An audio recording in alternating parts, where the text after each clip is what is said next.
See, look, everything's in its right place. Other Radiohead songs are available. Um,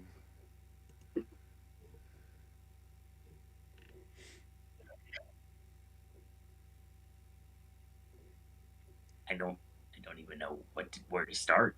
Actually, like I said, I'm freezing right now. Like I'm trying to unthaw currently.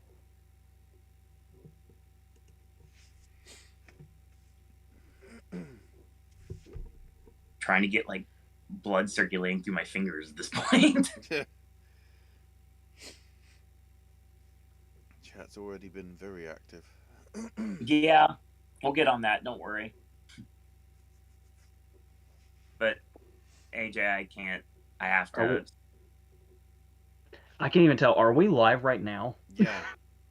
Okay. Yeah. We're live. I'm not wearing my. I don't have my hair up. I'm not wearing my suit, and I'm not standing in front of a green screen. But we're live. You missed a great opportunity. You should have just dropped it. So we're talking about Penn and Teller get killed last night. It's like, are we live? Yes. And I was frozen today. So let it go. Has been dethroned. Anyway, we don't need to talk about it. Literally. Which one? You'll get there. So, on the advisement of AJ, we did this differently for the first time this year. And I don't know what everybody's going to think in chat. I'll get to that in a minute. I see a lot of things in chat already. We'll get to that. Don't worry. But I kind of get the feeling this might be the new regular from now on. The only thing I have qualms with is the fact that I worked today. I shouldn't have done that. Because I could have done the reactions, and then I could have, like, I don't know, maybe, like, walked to Target and Culver's, had a nice little fig hunt ski, and got some good food and some ice cream, and then let everything simmer in my head until about 6 o'clock when we could have done the show. Not starting it at 7:45 when I have to work in the morning. When's that stopped us before? Come on, everyone, seriously. That's your cold open, courtesy of my fingertips right now. My name is Owen. You should know this by now. Other than that, joining me as always, we have Ashley. Yeah. I can't. And AJ. I stole AJ's thunder.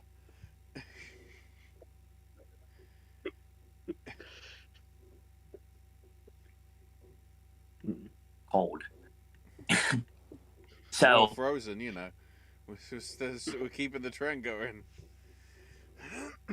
Just as long as it's that horror movie that actually got posted for the movie poster at one of me and AJ's old local theaters instead of the actual Frozen animated movie.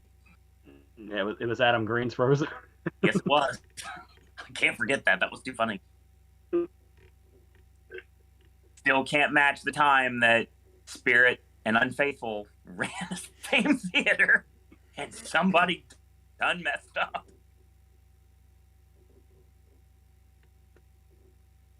So, lots to talk about. Just like last night, not a short time to get there. Unlimited time ski here tonight, ladies and gentlemen, and we're going to talk about our reactions to the reactions. That's exactly what we're doing tonight. So first off, if you haven't checked them out yet, we booked the Oscars, our version of the top 8, last night. That was blast. And then we did the BAFTA discussion, which is also a blast. And we love being able to chat with you guys every single night here. And now we got a little break ski for a while. But then we're back at it again with White Fans. So needless to say, it's going to be a fun time. But first, before we go any further, chat! Josie says, hey gang, watched AJ's reaction. Have yet to watch Owen and Ashley's, but AJ couldn't agree with you more about the Denny snub being BS. Yeah, I've been feeling it all day. It's like... This is my response. Thankfully, that will be rectified this weekend. 100%. Finally, it's happening. it's happening as a double feature with my favorite movie of the year, so we'll see how that works out.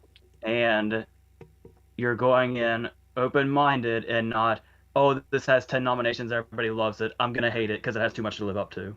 Will not be the way that you walk into it. It is not Mad Max. It is not 1917. Josie says the Great and Secret show by Clive Barker is getting quite weird, but I'm digging it. Apparently, she watched My Man Godfrey today. Oh, I had the chance to see that in a theater as a double feature with Stage Door. They were back-to-back days, and I only saw Stage Door. I wasn't able to make My Man Godfrey, and I still regret that. I saw it forever ago, but I feel like that would have been the way to see it, and I fucking missed it, and I hate that. Makes sense. She said it was great. Brian says, let's hold our comments for the opening, and we all put our comments on snubs a category at a time. I recommend we do the category order from the video this morning. It was so early, man. I don't remember. But you guys, I'm sure, will. Hi, Lorraine. There was no segue between the intro and the actual nominations. They just kind of started announcing Best Supporting Actress, and I was like, wait, is this real? Yeah. So, full disclosure, I'm doing the exact same thing now that I was doing this morning. It was about 7:15, and I was thinking, okay, fine. I mean, I'll just go live at 7:15. I was like, no, I'll just wait. I was like, okay, 2 minutes, take it home. And I was like, no, I'll wait till 1 minute. And then I was like, okay, fine, 1 minute. And then out of nowhere, they're just like, oh, by the way, here we go. And I was like, let's do this. It's so made it so awkward when you're doing a video you know you won't be able to edit in time. What's editing? Apparently some movies know and some movies don't. We'll get to that. Top Hat says, in the past there was Donkey with headphones. Now I present to you Yak in the Classroom. Hold on.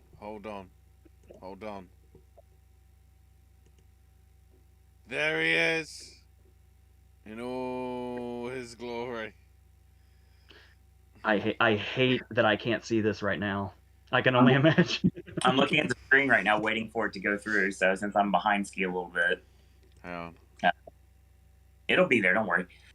So with my reactions today, all I can say is that was wild. Wow, great minds think alike, Brian. Yeah, they were. Because we say the whole thing all season where it's like there's going to be one surprise. There's going to be at least one surprise, and I feel like they were out for blood this morning. There's real, and I think I'll say this again, and I said this to you on the phone a few minutes ago. That's the Yak in the Classroom, huh? Yeah, or Yacky Boy. Sorry, I didn't see the eyes there. That doesn't look like a classroom. It's Bhutan. I went to get the trailer to obviously get the shot, Nesta Football Club style, because I think it has to be the trend. Random animal, and apparently it was actually filmed on location at the most remote school in the world, which is somewhere in Bhutan. Okay, which I'll have to watch because it's a category that I will actually be I will not be missing. Transitioning back. No, in that time I was putting the image on Discord, so. And Brian, now that you put it on Discord, I'm just gonna be looking at it the whole time. It's just sitting here under you guys. Lord. Brian says, and I would say if YouTube kept the dislike button, there should be lots of dislikes on that video for specific reasons, which we keep AJ calm till we get to that category. That's got to be director, right? I'm trying to work out which one. Smurfy Boy says Bleecker Street really botched Mass's Oscar campaign. Yeah, no duh. I feel sorry for John Boyega's movie that they bought. Speaking of stepping on toes, a lot of the noms were supposed to be presented by both Grace and Ellis Ross, but Leslie kept stealing Tracy's lines. She called him out on it, too. He was all over the place. It was so awkward. That's like I was saying in the video, it's like when they're actually happening, my mind is racing so much. I literally have no idea what's going on except for whatever the names are. Like I forget what my predictions are. I forget what's getting snubbed and is supposed to be there. Like it's all gone. It like all has to happen in retrospect. Now, other than like a couple things here and there, I remembered some of the things that you guys had said, but mainly I just had my predictions in front of me, and I was like, well, this is wrong. This is wrong. Hey, this is definitely wrong. Yeah, I didn't think to pull up my predictions until during the break. So, Fair. And I'll give you another one too, a little peek behind the curtain ski. There was a plan, or AJ and Ashley tried to sell me on an idea of a plan to do a mini sip and snack in between to kill some time. And I had bought something that I was going to do a sip and snack for, but then I realized it was ice cream, and that probably would not have worked too well. So that's the reason why that didn't happen. Josie says, I've yet to see Drive My Car. I'm very happy to see it nominated for 4 Oscars. Damn right. 100%. We'll talk about that movie later. Speaking of that, if you watched the show from last night, I talked about it quite a bit. Josie says, I heard Yak in the Classroom involves an inspirational teacher. Speaking of, favorite teacher movie? gotta be Mr. Holland's Opus. That's a really good one, actually. Prime of Miss Jean Brodie. That's a great one. It's a little cliche, but you'd be remiss if you don't at least mention Dead Poets Society. Is it bad that I would go with School of Rock? That's a great one. I stand by that completely. Yeah. I mean, I was thinking like Breakfast Club and everything like that, but I was like, no, it's School of Rock. Or I mean, well, it's not really a teacher movie.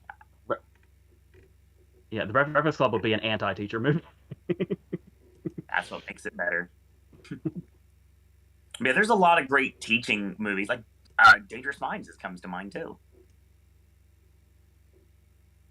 Honestly, we'd also be remiss if we didn't mention Robert Donat or Peter O'Toole in Goodbye, Mr. Chips.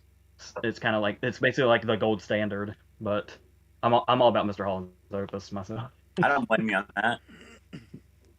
Of course, you guys throw out these monumental films that have done very well in awards, and like people like wax poetic about it for hours, and I throw out Jack Black's School of Rock.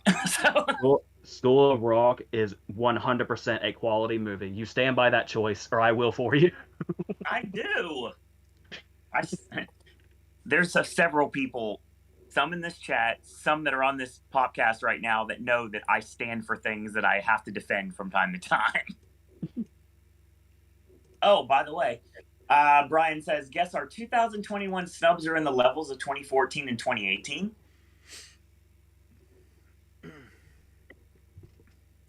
Yeah, I was gonna say when you think snubs, the first thing I think of is 2012, but I think those 2012 snubs are still unmatched. So. Yeah. Josie says, very upset French Dispatch got nothing. At least it'll be in my personal lineup. I think honestly, French Dispatch just kind of it's the thing we say that doesn't matter every year because there's always a precedence that's set. It came out too early, and it lost its steam way too fast. It has to be the year because Grand Budapest came out in March. That's what I'm saying. The precedent was set already with a Wes Anderson movie. It came out early that actually extremely well performed. But yeah, it sucks because it belongs in a lot of these categories. It just didn't make it.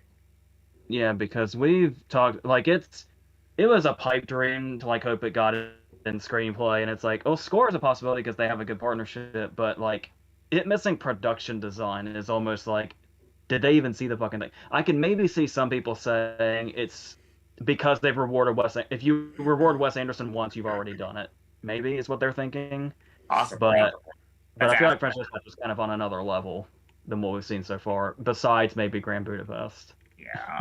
Lorraine says, does anyone seriously know how I can watch Luna Anna? It's nowhere. I have no idea. Checking on Just Watch, the only place in America that has it is Spectrum on Demand. Apparently. If you're in Spectrum, if you're in the UK, you're done fucked. Spectrum, you say? You mean the cable company that I currently have? Interesting. And AJ, you know this as well because the Spectrum is what Charter Communications used to be. Okay, but I guarantee something. I'm not gonna watch it. I say you may have access to it, but there's no way you're going to. You won't watch like Netflix. There's no way you're going to pay to watch one of the foreign contenders at home. No, of course not. Apple, get on this immediately. I don't care what you have to do. Put it in 15 theaters for a day. I don't care. Let's make this happen. Josie says super pumped Penelope Cruz is in. Mixed emotions on that one. Top Hat says Grace was definitely nervous at one point when Ellis Ross is presented. You could hear him whisper, "Does it have to go so fast?" Yeah. That's the sad thing, yes. And I feel bad, AJ. You didn't watch my reaction yet, but I kind of made a when I was watching this. Of course, it's a snap judgment. I'm super tired. I got a billion things running in my mind. The first thing that popped in my mind when he was doing it is like, my God, this Bruce Valanche comedy's got to go. I can't tell if that's an insult or a compliment. Depending on who you are, it could be either one. Depending on what era you're from, that could be either one. And I think you're one of the only people I know that would get that reference, so we're good on that. Oh, dude, Bruce Valanche has a whole documentary that I see. Oh, I'm aware. Josie says, although it's yet another nod for Power of the Dog, but happy it's in for production design. I've said repeatedly, its props and costumes are underrated for a frontrunner. Brian mentions another round. Top Hat's teacher movie is Teacher's Pet, the Nathan Lane 2000s cartoon. Okay. Smurfy Boy says, surprised Summer of Soul got nominated, seeing as they tend to snub the frontrunner. Yeah, we mentioned that so many times this season. But you know that, Smurfy Boy. You've been around for quite a while. Yeah, Questlove was going to make damn sure nobody forgot about it. Exactly. Brian says, last one teacher performance I would have loved more screen time for. Yeah, Paul Rudd in Perks of Being a Wallflower. Yeah, that's a really good one. That's a fantastic movie that I absolutely love, too. Yeah, because I basically had that character as a teacher in real life, and that spoke to me. Some people did. Seeing if there's any other ones I'm not thinking of off the top of my head. But we're good on that until I figure something else out. So yeah, there's a lot of things that happen. First off, number one, I was trying to warn everyone in advance, just in case, that I was having serious issues with the BAFTA reactions that took like a shoot day to get online and get it up on this channel. So I was worried it was going to happen again. But luckily, somehow, some way, all of the devices using the Wi-Fi in this apartment were shut off after 1 o'clock this morning. So needless to say, there was nothing that was going to prohibit it from not going super fast and getting done in enough time for me to put it up. All 3 videos went up before I went to work because I left for work at 9:45. I had to be at work at 10:30. So now, granted, I didn't have to take my walk ski around the park, but I did because that's what I do. But I mean, I got everybody's videos up. All the reactions were up, and they were all on Twitter ready for everybody to see. And I was very happy that that actually happened that way. So I haven't watched yours. I don't know if you've watched mine. I tried to stay away from watching everybody's because I kind of wanted to wait and see what happened after we did the show. But yeah. God, there's so many great teacher movies I'm seeing here. I mean, Kindergarten Cop's on here. Nice. I'm looking at Bad Teacher, which you can't forget that. An underrated performance is Woody Harrelson's performance in Edge of 17. Yeah, Edge of 17 good. Solid movie. Yeah, Fast Times. How did I not mention Fast Times? Bueller. Oh God, Ferris Bueller. Yeah. I wouldn't recall it. Yeah. I mean, he's not like an inspirational character at all, but Robin Williams, World's Greatest Dad, comes to mind. Oh, I love that movie. I mean, he's inspirational for the wrong reason. Yeah. I just saw World's Greatest Dad come across the line ski here, so yeah. One of the worst movies of all time, The Boy Next Door. Oh, shit. Billy Madison! Billy freaking Madison! And considering his passing, To Sir With Love. Yeah. Oh, shit, yeah. That's like As, right up as, there with Goodbye, as Mr. Chips, and we didn't As, even mention as it. Josephine just mentioned in the chat. Oh God. Elections and things I hate about you, Clueless. God bless it. So many things I missed. Yeah, Wallace Shawn and Clueless is a good one. Oh yeah, totally. But when I think Wallace Shawn, I always have to think the dealer in Vegas Vacation. The second day in a row that gets brought up. Yes. How about we go out back? I'll kick you in the nuts and we'll call it a day. I actually heard once. We were just talking about gambling movies the other day. Yes. I've actually heard people say, as silly as the movie is, that the Wallace Shawn scenes in Vegas Vacation are actually a very accurate portrayal of gambling addiction. Oh, 100%. No, it's a shoot because honestly, you just see people that's like they're down on their luck. They're willing to bet on anything. It's like, pick a number. What? Like do this. Like I can guess what coin's in your hand, and there's your money. It's gone. And then Eddie's bringing back the most ginormous drink possible. It's on fire. That's a bigger fire than the last one. Oh God, this is how we pad the lope, ladies and gentlemen. Brian says, I think unlike last year, I'm guessing all the international films nominated except for Hand of God will probably go to Hulu.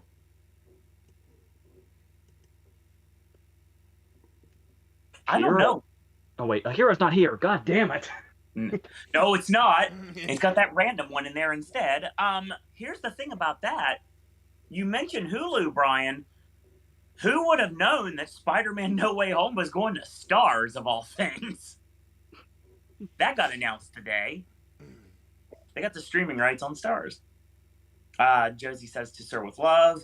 Smurfy Boy says, with Power of the Dog overperforming, can Cumberbatch beat Smith in Best Actor? He can win SAG and really make it a challenge, as you mentioned before, AJ.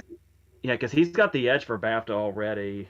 Oh, yeah. If Smith wins SAG, we've obviously got a race, but if they split SAG and BAFTA, I honestly don't know what's going to happen. Because, yeah, Cumberbatch definitely can win, for sure. I want Andrew Garfield to come in and break the tie, like nature intended. And of course, I'd personally give the edge to people like Cumberbatch or Garfield, as in they haven't won one. I mean, if you're going to split the vote, then Garfield's taking it. But I mean, it's going to be really hard to get people to vote against Will Smith. But it's happened already. That's the another thing that's in Smith's favor is something that he actually mentioned when he was interviewed this morning, which was obviously his other two nominations are Ali and The Pursuit of Happiness. Right. And there's like Pursuit of Happiness didn't get anything else. I think Ali's only other one was Voight. This is the first time Smith's been nominated where his whole movie got a lot of love. Oh yeah. And it didn't occur to me till after the fact that he got nominated twice today because he's a producer. Yep. That is true. So how strong, like I said, obviously Power of the Dog is the strength in all this, but King Richard has been very consistent all season too. It's got a really good chance. As much as I hate to say it, because it's coming at the expense of something that should be doing a whole lot better than it is. Thanks, Academy. Buttholes. Needless to say, King Richard might be the number 3 right now. Possibly. Yeah, because like as far as Will Smith versus Cumberbatch, we might as well just like put them in a parking lot and have them fist fight it out at this point. I'm down with that. Can it just be Doctor Strange versus Agent J though? Because I want to see that happen. That'd be wild. I mean, Doctor Strange clearly has the upper hand, but Noisy cricket. Yeah, actor is gonna be if Cumberbatch wins SAG, it's over. Yeah. But if Will Smith wins SAG, I would probably bet on him, but Cumberbatch could still easily take BAFTA and completely fuck it all up. And we've seen how strong BAFTA has gotten over the years as a precursor. Not to get your hopes up, AJ, but given the previous history of SAG, isn't it more likely that Denzel's going to win at SAG? Much like what happened with Fences, God rest. if anything like that should happen, if it's the only thing that happens, I'll take it. Fair. But I mean, if he wants to, take SAG further than he did last time, I am also very much on board with that. But like Ashley said, I won't get my hopes up or anything, but it's a nice thought. So Lorraine is talking about one of the biggest upsets that she was not happy about was The Rescue missing. One of her top 2 movies of the year, and she's sad that it didn't make it. Yeah, it was gonna be. I mean, I was predicting both it and Summer of Soul would get the boot, but I feel like it was always gonna be one of them. And I would have thought, honestly, The Rescue would have been safer because it's like, but it's hard to compare like real life scenarios as to how emotionally impactful they are. But I think you get what I mean. All right, good fella Tim has to chime in. Speaking of Hulu, who's watching Pam and Tommy?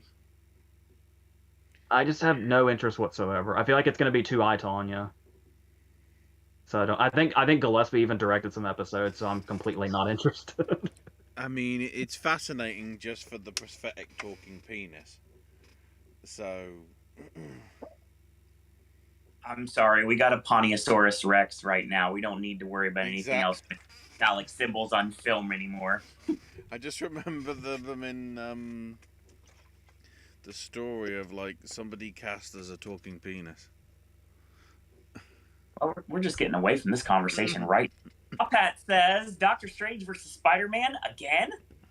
Yes, 100%. Who's jobbing to Will Smith? Spider-Man versus Doctor Strange.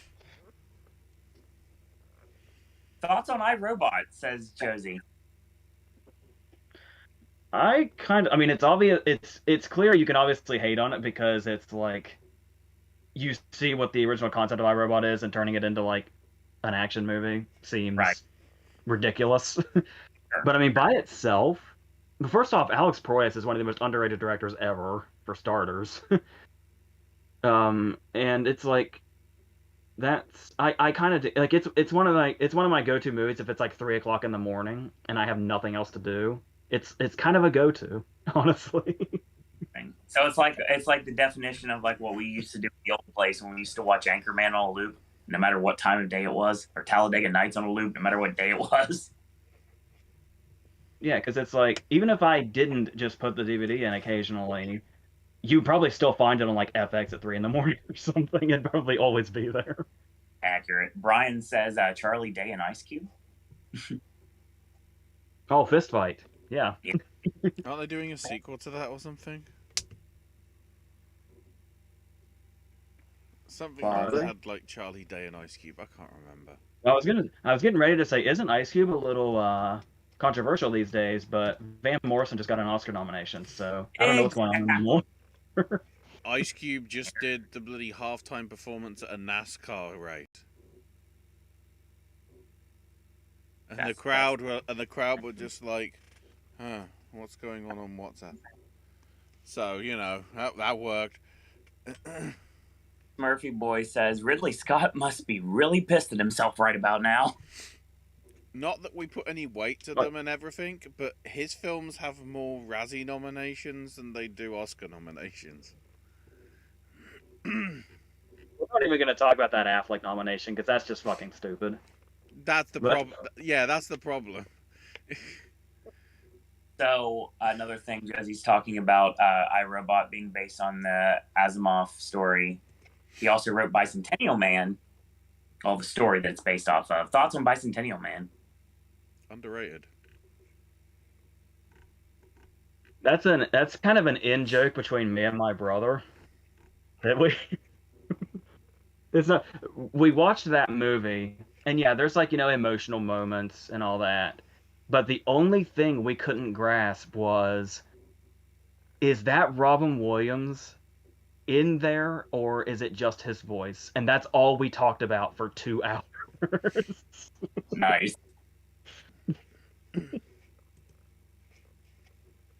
That's honestly the only thing I remember. Come to think of it, besides Jesse Eisenberg's sister, I think was the girl in it. Mm-hmm. Back when she was the Pepsi girl still. Yeah. Josie also says teacher movie. Another one mentioned is Matilda. And Beth Davids is also in Bicentennial Man and Army of Darkness. I had the biggest fucking crush on Miss Honey and Matilda. And Beth Davids is forever in my heart for that. I mean, I went on record last night saying I had a crush on Amy Jo Johnson on the FX network. So, I mean, that's the reason I was talking about Susie Q last night. We're talking about DCOM movies. And Smurfy Boy, of course, asked the question that everybody's asking, that no one wants to answer the question. What does BAFTA's Vendetta with Denzel? It's just parody at this point.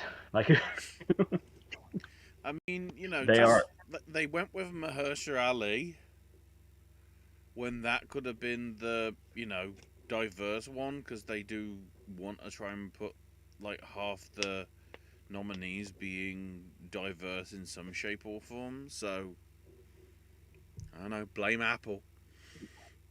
do you I do know? 100% right now.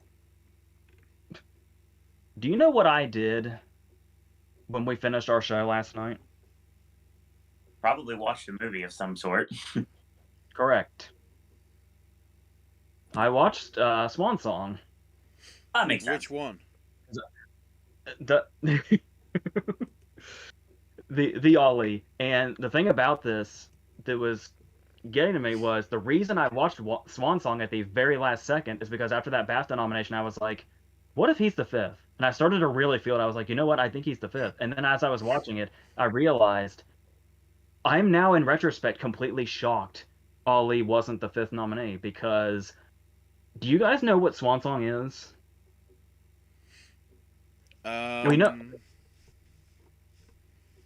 It's sort of Ex Machina-esque, because I know he plays two different characters. Yeah, it's basically Schwarzenegger's movie The Sixth Day without the stupid action. But here's the thing.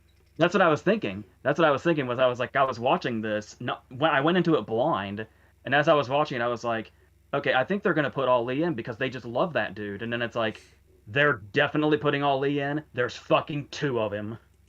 There's like, it's one thing that they already love him, and it's like you get two performances from him in the same movie. They have to. So honestly, I'm a little surprised that he ended up not being the fifth, because that happening at the last minute, I could have seen happening for sure.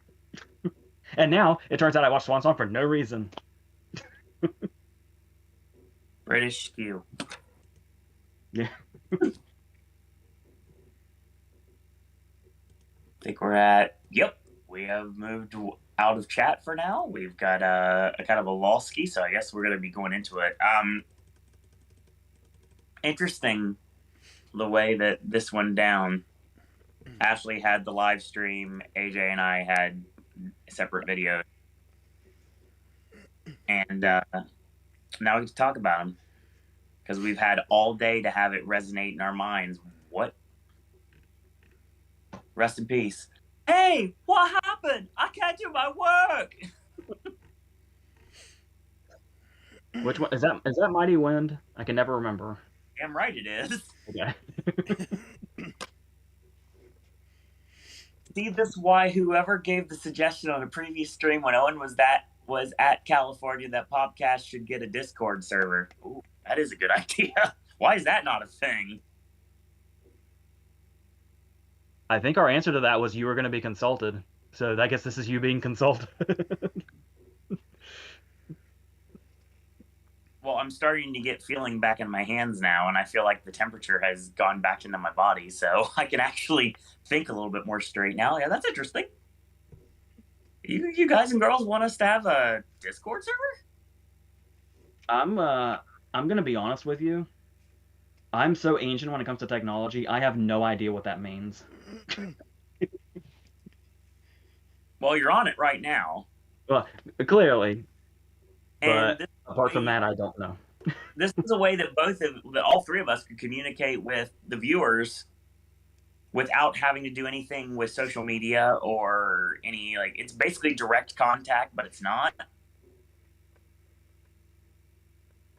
Yeah, I'm game for that. I think we might be able to make something happen before the season's over.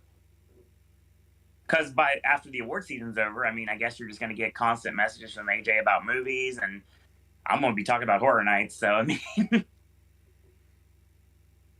we don't have a Voices of Liberty Discord, so. Smurfy Boy says, I think they went with Dench over Balf and Nega because Dench is the more recognizable name. We'll talk about that soon. Don't worry. No, we're going to start with that. Oh, that's right, because for some odd reason, we had to start with Best Supporting Actress. That's what they normally do with the BAFTAs. This is the first year I've ever done this nomination reaction thing, so this was... No, I'm saying normally for the BAFTAs, like at the main awards, they open with supporting actor or actress. They did. I'm used to supporting actor, not actress. You know. Didn't they last year with Yeah, because Daniel Kaluuya was like second, I think, to get his award last year for Judas.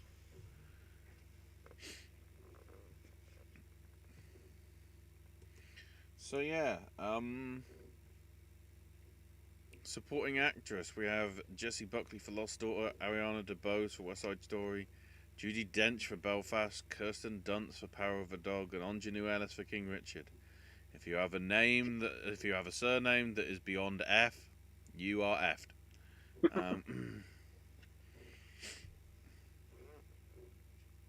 Yeah, I kind of wish, I almost kind of wish that Buckley hadn't gotten the BAFTA nomination, because I would be much more arrogant about how long ago I started going with her. Yeah, that's fair.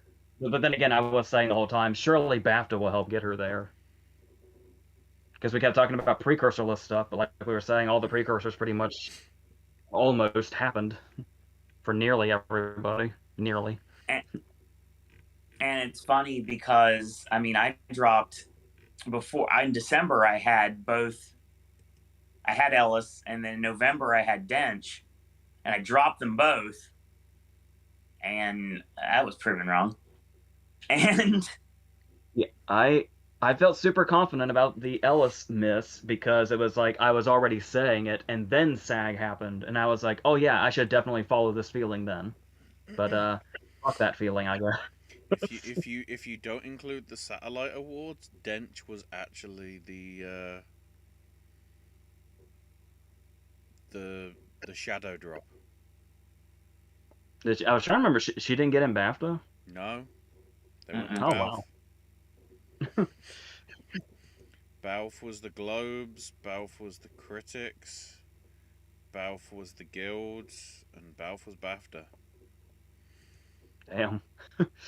Proving once again, BAFTA means nothing this year. The only the satellite awards were with Balf and Dench as part of their 6. Okay, so I picked the wrong movie. At the very start of the season, I said that Jesse Plemons and Jason McPhee were going to be Nocturnal Animals, and Katrina Balfe and Judi Dench were Nocturnal Animals. Fair assessment, actually. So what do we got here? This is the 4th year the Oscars started supporting actress for the nominations.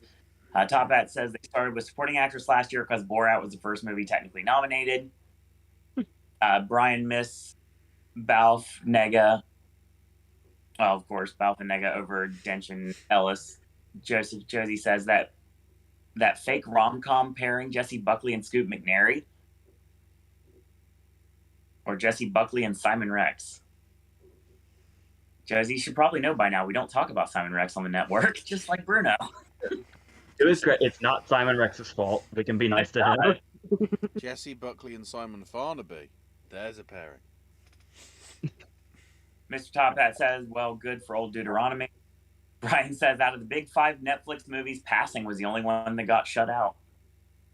I'm genuinely surprised. I was so confident about Ruth Negga all season. You certainly were. And I felt okay about, the screenplay nomination I had it for, but I'm glad how that actually turned out. So never mind. I was starting to believe. After BAFTA, I was starting to believe Tessa Thompson was probably going to happen. Like I was almost convinced. So it's kind of wild that Passing just missed completely. The only thing that Nega missed, I think, just double checking on the satellite awards. Yeah, the only thing she missed was Critics' Choice. Everything else she was in. Okay, so next year we just have to remember critics awards are useless and industry awards can also be useless. Everything's useless. Just say whatever the fuck you want. It might happen, is what this year says. Yes. Yes. We'll get there. And maybe, you know, considering that I don't want to say disdain, but considering you didn't neither of you had Ellis in, the fact that she made it in showed you that King Richard was going to be prominently featured in these nominations today. And I had it in there and bumped it out in December before we went live with all the categories. Mm-hmm. Yeah, even though it's not one of my favorite movies of the year, for some reason, it just makes me happy how good King Richard has done. Yeah, same. I think it has like I think it's basically just like a soft spot for Will Smith. And it's like in the worst years of my teenagerhood, Fresh Prince basically saved my life. So, Right. so it's like anytime Will Smith gets success, I feel it. Well, AJ, that was a great day anyway because I'd watched that Abomination House of Gucci the night before, and I went back to Disney Springs that morning, and I went to Gideon's. I had me a coffee cake cookie, and I sat in and I watched King Richard. It was Water Parks Day, so it was a really great day anyway, and it was a great way to start the day. Yeah. With a fantastic movie that I'm very glad did so well. I just still love this Nightmare Alley House of Gucci thing where they start off like, I'm lukewarm to it, to it's an abomination. Nightmare Alley can die in a fire. Let's see if its black and white version is better Thursday night. I doubt it will be. Brian says costume design next, but if there's one thing we know about a fact, Dench won't show up. Yeah, I don't even know the last time she did. No. Because she didn't even when she was up for Philomena, did she? I don't believe so. Where the hell are costumes? Oh, here they are. On hindsight, passing missing out isn't what's surprising since Power of the Dog and Don't Look Up were bigger priorities for Netflix along with Lost Daughter. Yeah, but at least they cared about what they put out. Unlike A24 and Bleecker Street, as they usually do.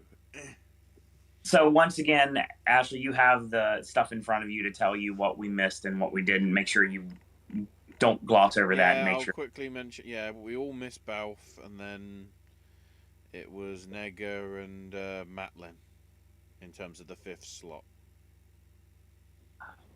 I started the dance in August with Matlin. I thought I'd just end it with that, and that was a mistake. The only one we collectively missed was Dench, but that was because of the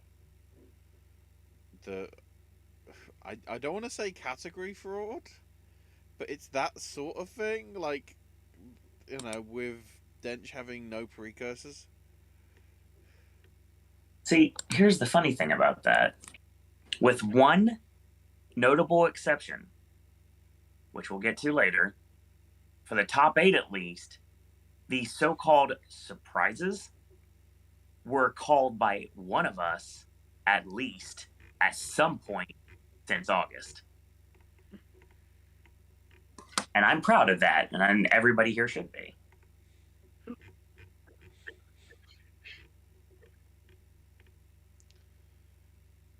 I was trying to remember. James is next. Oh yeah, House of Gucci was the big miss in costumes. Yeah, so we had Cruella, Serrano, Dune, Nightmare Alley, and West Side Story, the nominees. I've just checked, because I was trying to remember what it all classifies as. If House of Gucci had made it in place of Dune, all 5 nominees would have been the period category in the Costume Designers Guild Awards. But Dune makes it in for let's get the right wording. Sci-Fi Fantasy. A lot to live up to. Combined, we got all 5. Yep. It's just we all went with House of Gucci as our 5th one instead of either West Side Story or Nightmare Alley or Serrano. I had West Side Story and Nightmare Alley both. Yeah, that's why I mentioned the three that we missed. I didn't say exactly who. Let's go back. Otherwise, otherwise this stream will be going 7 hours rather than 5. Yeah, I didn't get the West Side Story. The guilds pushed me away a lot from West Side Story. Yeah. So it's guilds.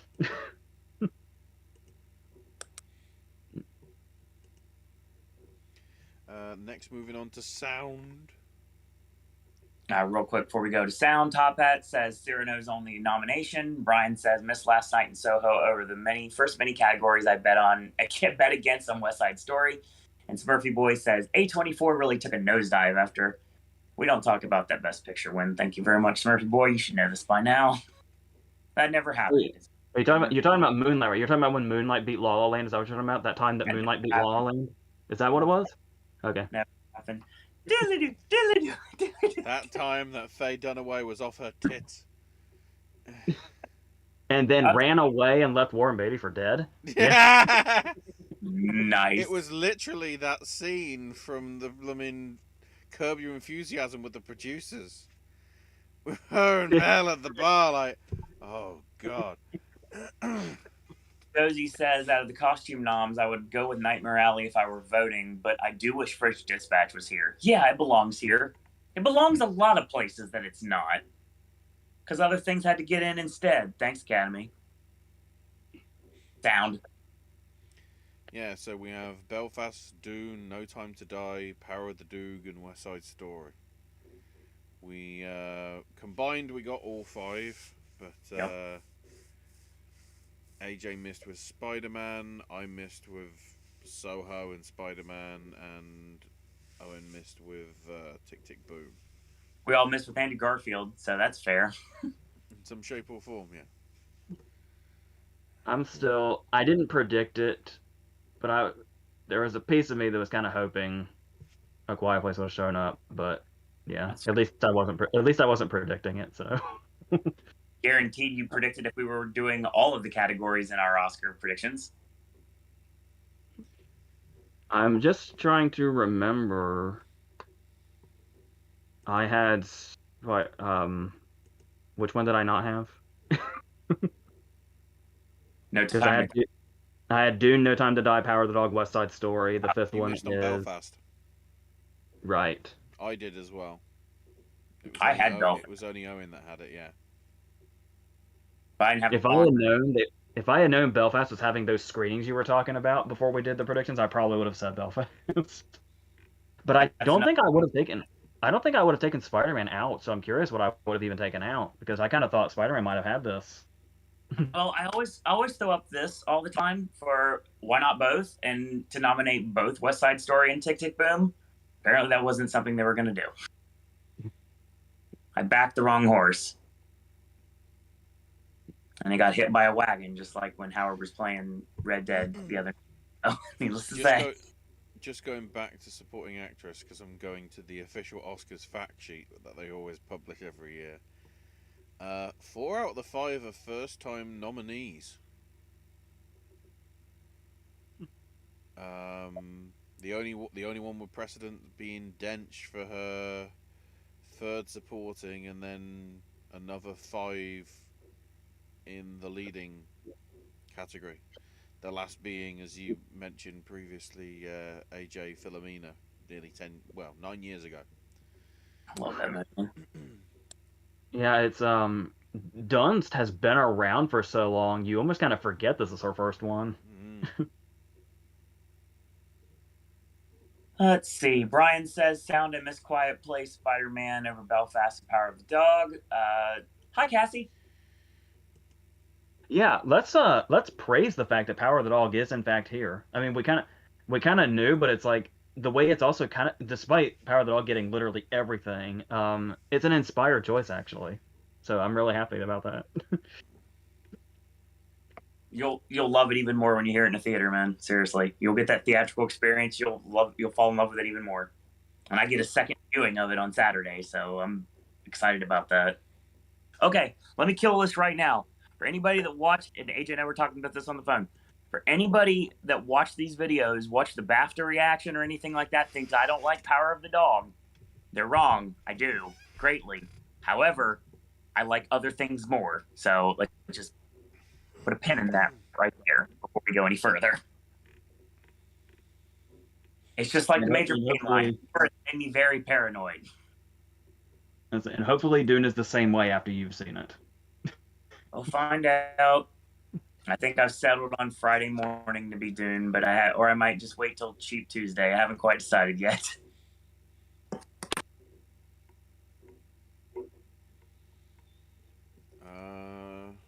We're on score now. Yeah, next to score we have Nicholas Britell for Don't Look Up, Hans Zimmer for Dune, Jermaine Franco for Encanto, Alberto Iglesias for Parallel Mothers, and Johnny Greenwood for Power of the Dog. Tell me real quick, for those of you that have seen it, because I know you guys have, or at least one of you have, what's so good about the score in Parallel Mothers? It's the one thing I have no knowledge of. Spanish. So? I correctly predicted it would get here, but I have not seen it, so I have no idea. So of course I'm obviously butthurt the French Dispatch isn't in here, not just for my prediction's sake, but because it's a fantastic score, just like anyone. Two straight years that Desplaz missed. Then again, he had misses in 2015 and 2016 as well. And I still stand by what I said before about Britell. How I love whenever he gets nominated because he's so good at what he does, but I'm a little surprised about Don't Look Up because, like I said, the only thing I remember about Don't Look Up's score is it's either the main theme or the main theme slowed down, and that's all I remember. Like, sometimes that's all it takes. Is there more I'm forgetting? Iglesias did the score for Tinker. That surprises me. I expect, like Exodus, Gods and Kings, because Ridley Scott's off his tits sometimes. Case in point this year. And obviously a lot of Almodovar, but interesting. So score, so I'm gonna guess we got them all based on if we combine and be Captain Planet, correct? Let me just check. Yeah, we all missed French Dispatch. Oh. We all missed French Dispatch. Yeah. Did either of you say Don't Look Up? Yeah. Yes. Yeah. Oh, okay. I don't remember that covers the patch. Brian, if you look at Owens, you had it covered with Parallel Mothers. Yeah. So Brian says original score missed being the Ricardos over Parallel Mothers. Josie says so angry, no French Dispatch. Yeah, tell me about it. Happy Parallel Mothers got in. Next is adapted screenplay. Fun fact: the theater that I watched the Netflix triple feature in California also had Parallel Mothers playing. But yeah, it was at the theater where Power of the Dog is for me now, and I missed my chance, I think. And apparently I found out today, because I was today years old when it happened, that when the movie came out originally, Apple had it in a theater that's about 45 minutes away from me. And that was my only opportunity to see Coda. I swear to you, if I miss out on Best Picture because of a stupid streaming movie, I'm going to be very angry. And like AJ said, I probably won't watch the movie in protest. Speaking of that, Josie says, would love to see Coda or drive my car upset and adapted screenplay.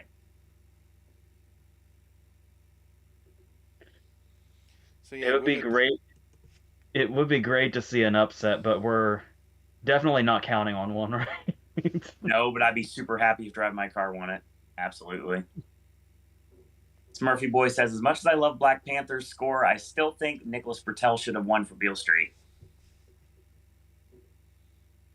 I love Britell, but I had my own favorite that year. Fair. Top Hat says, those poor Parallel Mothers, they can never cross paths. That's hilarious. Good Lord. I love that. I love that comment. It's so... I love the fact that I had a trailer for that implying that it would actually be at my local cinema when I know they're going to have 2 screens dedicated to Death on the Nile and Uncharted and Jackass. You know, Belfast is even barely on, despite all its BAFTA stuff and everything. So, like, Oh, you mean like the fact that I've had a trailer for The Worst Person in the World for like the last 3 weeks I've been going to the theater and I still haven't seen it yet? probably makes sense. Ryan got 5 for 5 for adapted. Once again, I feel like we'll get to that in a second. Yeah, history made with adapted. Coda, Drive My Car, Dune, Lost Daughter, and Power of the Dog.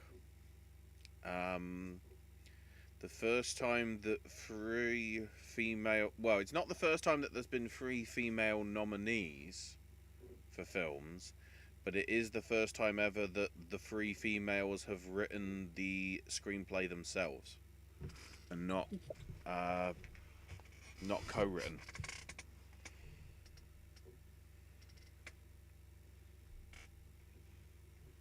And then we have I know Owen's fuming about adapted screenplay. Oh, I have to say the only reason I didn't go 5 for 5 on this is I thought it was too good to be true.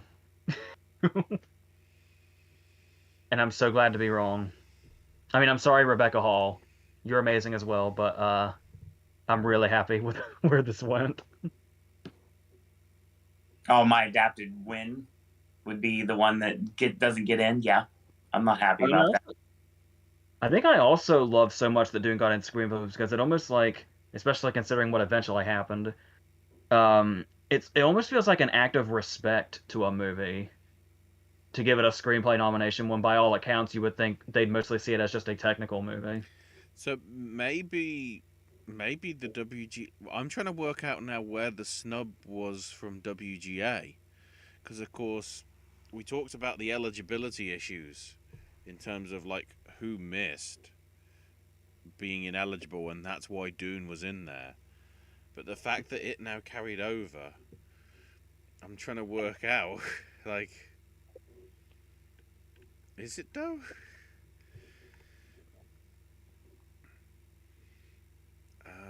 Trying to bring up the guild stuff again. WGA. The only thing that matters to me here is Drive My Car got in. It's my only like victory here for this category. Anything Drive My Car was nominated for, it got into. Yeah, Drive My Car and Lost Daughter and Power of the Dog were the ones that weren't in WGA. The main things that it could have been nominated for, it got nominated. No, but I will say, of course, it got in for where it was nominated for. That's how that. I see what you mean, though. So only Coda and Doom were the actual carryovers. Yeah, the only movies I've not seen yet. Thanks, guys. So Nightmare Alley, Tick Tick Boom, and West Side Story were the fillers then, in that respect. Tick Tick Boom shouldn't have been. Should have been in there. And I'm like, now that we've seen what we were saying, like, you know, the guilds are killing the movie, but now that we've seen what happened, I'm actually kind of surprised in retrospect that Kushner's not here. Yeah. Just like I'm kind of surprised about original screenplay, but we'll get to that in a minute. I think everybody was surprised by original screenplay. And which is next. If you don't like these screenplay noms, you'll have to adapt. Yeah. I don't get it. No. I get it, but no. That's an unoriginal joke. There we go. That's the segue.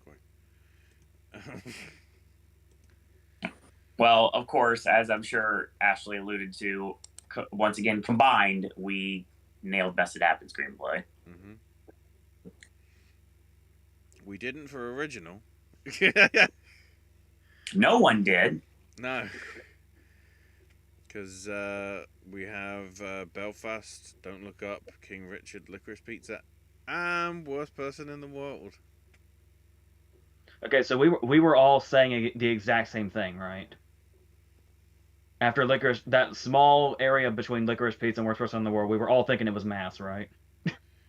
I mean, Yeah, I was hoping, and then I was hoping and hoping and hoping, and then I was trying to work what would come next alphabetically that would be a chance of getting in here. oh, I completely forgot my alphabet, and I thought Campion missed for director, but we'll get to that later. That's It's like because it's they just, did it in the order of the fucking film rather than the director, even though they had the precedent of doing all the actors in alphabetical order. Idiots. But the second I saw when they announced Belfast first, I was like, well, it's over. And I was like, all right, what's the fifth? And the second we got Licorice Pizza, and of course I popped for that, like you're expecting me to. I was like, are we getting Mass? I didn't say it on camera, but I was thinking in my head, I was like, is Mass gonna happen? It's like, worst person in the world. What the hell? And then I said, I think I said it on camera. I don't recall if I did or not, but I was certainly thinking it. What if she's the fifth? If they love it enough to give it screenplay, why wouldn't she be the fifth? that's going in. That's exactly what I was thinking. I don't know if I verbalized it for anybody that watched my reactions or not, because I don't remember what I said. But I mean, because I didn't have a script or anything, I was just kind of just saying what off the top of my head. But I mean, that's what I was saying. That's what I was thinking in my head, if whether I said it or not. And obviously I wish it was Mass. If it couldn't be Yeah. the French Dispatch, I wish it was Mass. Same, because once French Dispatch was out, and once Being the Recorders was out, Mass was my only horse left. Yeah, and we knew that Mass was more likely than French. So I wasn't even thinking about the French Dispatch stuff. That was yeah. But while I was waiting for it to be Mass, it was like once it was revealed, it was like as badly as I wanted that to be Mass, and as much as I didn't connect with the worst person in the world, I just respected it for how out of nowhere it was. It's probably the biggest surprise. I would say it's probably on. It's head and shoulders one of the biggest surprises of the day for sure. Yeah, because I don't know. Does it like even with the chat? Had anybody ever put it in screenplay? If I remember correctly, Josie stepped away for a few minutes. She'll have to respond back in a minute, but she's the only one I recall talking about it, period. She had Ryan Sivan for actress forever in a day. I remember that distinctly, but I don't remember if she had her for screenplay or not.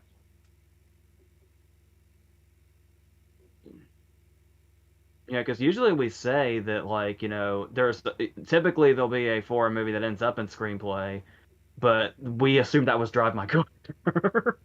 Accurate. We weren't even going down that path for original. But well, back in the day, we were talking about Parallel Mothers, and I think some people had mentioned a hero at some point. But yeah, it was like we had between us and the chat, we had toyed with the idea that a foreign movie could get an original screenplay, but I don't know if Worst Person in the World was the one that ever came up for sure. I would probably say no. I don't remember that ever coming up in a chat. I mean, I could go back and watch the chats again, but it's like, by all means, anybody that's in chat right now, if you can hear my voice, then chime in and let me know. If anybody once said it, I'll ask Josie when she gets back from where she was. Do we know what the next category was? According to Brian, it's animated short, which apparently you're going to put me through literal hell and emotional hell at the same time when it comes to this category. Yeah, when I said that I knew I was watching all the shorts for no reason, because it wasn't going to help me prediction-wise, this is this is why. And it's I think I saw 3 of them. I did not see Best Era or Box Ballet. I kind of had this feeling about Box Ballet. I don't know why I didn't go for it, but like I was saying in the video, it does seem like for a couple of the shorts, it does look like they just looked at the short list and they said these are the first few. That's what I'm going. Oh, I mean, like how I made my predictions in the first place. Yeah, apparently that's a solid way to do it. Fair. And yes, now you get to see Affairs of the Art in a theater. Have fun. I don't know. After what you told me, I'm more worried about seeing the windshield wiper. It's weird though that Disney completely missed. Not really. I knew. I was saying it a couple of days ago, where it's like I don't even know. Because after I watched Us again, I was like, this could easily miss. And then I remember I put it in because I was in a hurry. It was like the last category I did, and I was in a hurry to finish, and that's why I fucked it up. Nothing. I'm trying to quickly look at Wikipedia to see the last time that Disney missed a nomination, because I know it's been consistently nominated for. The first the first one that always comes to mind for me was Presto, but that was like 15 years ago or something. Presto actually coming to my mind too. 'Cause Weirdly enough, great. we had Like, Burrow from Pixar last year.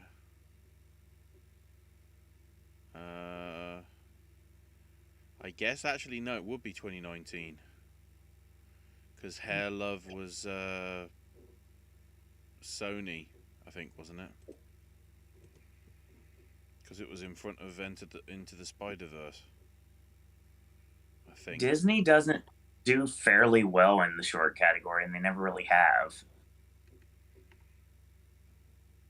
They win. Don't get me wrong. It's just sometimes, most of the times, they kind of miss.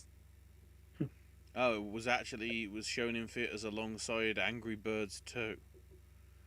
I was trying to remember why I remember that film, and it was because of Hair Love and nothing else. Brian says, Miss Namu, Eric, oh, the last time I'll be able to talk about the Tesla in California for Eric, oh. Souvenir, us again, over Affairs the Art, Wow. Bestia. They stuck the Hair Love short, apparently, I guess, to get the momentum. They also added it to Jumanji 2. No. Yeah, Jumanji 2. And Little Women. Not the showing I saw. I saw that movie twice theatrically. I never saw a short in front of it. Eventually, it says it's eventually attached to later prints of Jumanji beginning end of January, and then February for Little Women, so. I was gonna say, you don't associate Little Women as the kind of movie that would have a short in front of it, but at the same time, that short matches Little Women more than it matches Jumanji. 100%. So yeah, we kind of messed up something fierce on animated short. Yeah. Oh. At least we got Robin. Got Robin. I was even doubting Robin because for Aardman it's pretty weak as a movie. Yeah. I was like, okay, just go with them anyway. That's good.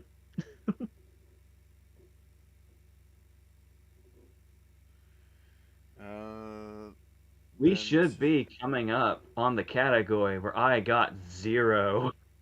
Live. Is it short? Is it? I thought you said please hold. Oh, did I? Is please hold here? Yes. I don't even remember what's here. Oh my god. Okay. We have Halakachoo, Bless You, Take and Run. The Dress, The Long Goodbye. Yeah. On My Mind, and Please Hold.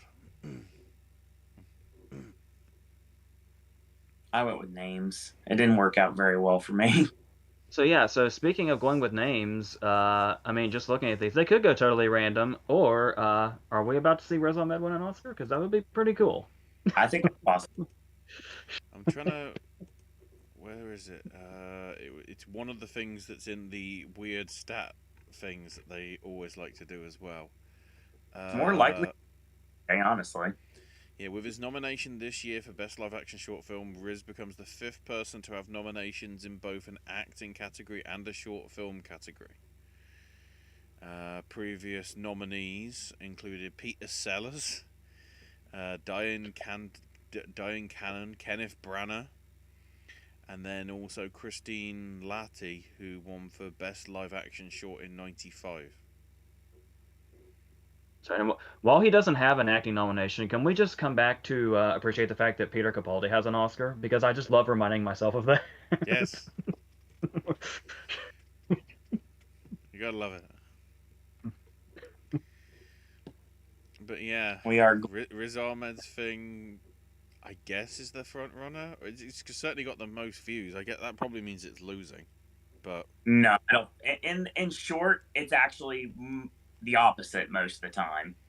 yeah. Yeah, like how In a Heartbeat was a viral video and got snubbed entirely, despite So, being shortlisted. so how do we do? I know obviously a long goodbye. Did we do anything else here? I guess you just alluded to AJ getting please hold. I had Please Hold, and I also had the dress. Okay. So Alec, If it's I had, you, bless you, and on my mind, we all missed. I had the long goodbye. That's all I had. I did terrible. it's like we were saying, if I had known what the long goodbye was, I probably would have gone with it if I had to guess. Like I said, all I thought about was Altman and Elliot Gould, and I was like, no, I'll just move on. I won't even look up what that is. Let's see. I know I'm getting heads up with worst person, but I was predicting Renee for actress from August to October. Took her out. It's odd she's not here after it got in for screenplay. Yeah, we mentioned that a few minutes ago, actually. Live action short, Miss Frimus, Denophonen, television, and supporting actor is the last from the first half nominations. I've literally got the YouTube nominations paused, and I'm just skipping through 10 seconds to be able to look at the full list. Nice. So yeah, supporting actor. Yeah. And this is where we get to, I think, the big point that I only just noticed afterwards. How Licorice Pizza got snubbed in everything, bar the big three. Ridiculous. It's weird. That's another thing that only occurred to me in retrospect. Where I was going to IMDb and going to their pages to see what their number was. It was like, holy fuck! I would never have guessed that it would happen to Licorice Pizza, despite the fact that it still got the three big categories it needed. Yeah, but that's it though.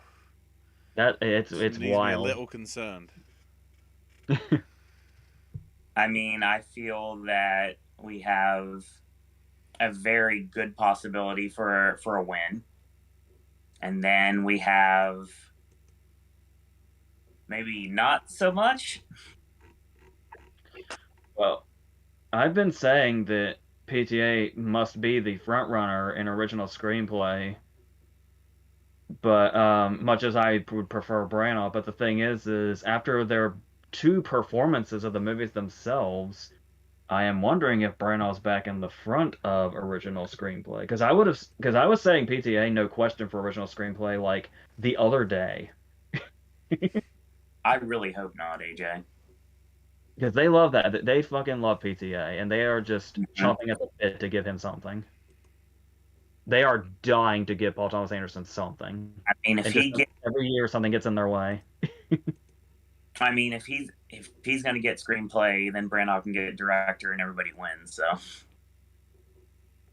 well, you're gonna have to knock on Jane Campion's door and have a talk with her. I'd like to, but I wouldn't be able to.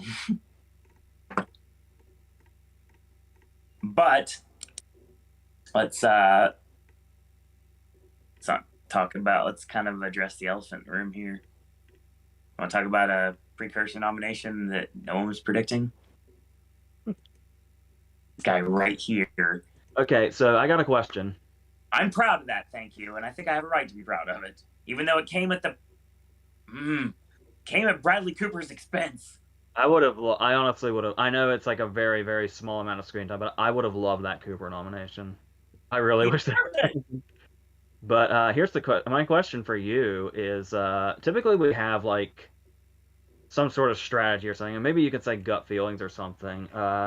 We know that you took to the movie early on before you'd even seen it, so where did that come from? The J.K. Simmons guess. He just started getting this buzz, and I started reading that he was like getting a lot of like people that have seen the movie. They were thinking like, this is one of the things I really like the most about it. No one talked about Bardem until he started getting nominated, and Kippen was always in the backseat as well. But the one that I always heard about above everybody was Simmons, and for me to be able to nominate J.K. Simmons again makes me happy. So again, I want to go. Sometimes you go with what makes the most sense. Sometimes you go with your gut. Sometimes you go with your heart. And in this case, I was thinking, you know what? It's a kind of a surprise. It'd be something that would be kind of out of the ordinary. And when it started overperforming, at least with televised award shows, guild nominations, things like that, it started to become a real possibility it was going to happen. But every time I saw a supporting actor lineup and didn't have him in it, I was like, did I make a mistake? But there's always the Oscars, and there's always this one nomination that comes out of nowhere that no one is predicting. And for some reason, one of us on this panel seems to predict every single year. And it never fails. Most of the time, it's Ashley. Because Ashley throws some wild things that end up happening. And AJ is great at it, too. I have a couple in me, thankfully. I've never been so pleased to be wrong, though, this year. So the way you were saying that you stuck with J.K. Simmons for a lot of the season is basically what happened with me when Robert Duvall got in for the judge. Yep. I was the only person that it felt like that didn't abandon him at some point. This is true. And I'm proud to once again be able to have willed in existence J.K. Simmons for Best Supporting Actor. Also nice for him to finally get a second nomination. It feels like it's just been kind of like we've been waiting for it to happen. Be about it.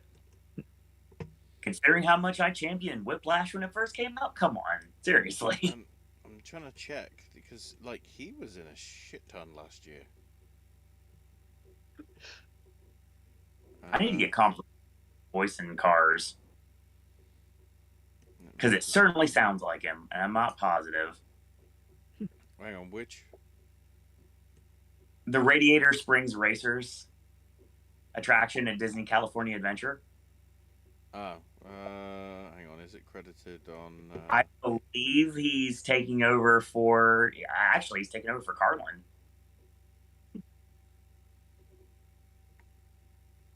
Yeah, only lists theater and like video games and televisions. That's fair. I don't think I'll ever figure it out, but yes, I'm very happy about that. I'm not happy that it came at Bradley Cooper's expense because it's like, here's your cake, Owen, and boom, no, you don't get to eat cake. You do, but it's kind of tainted because it hit the ground. Yeah. I always mentioned something about J.K. Simmons, but here's something I never saw on this channel before. I can't talk about it because of NDAs. Wow. Yeah.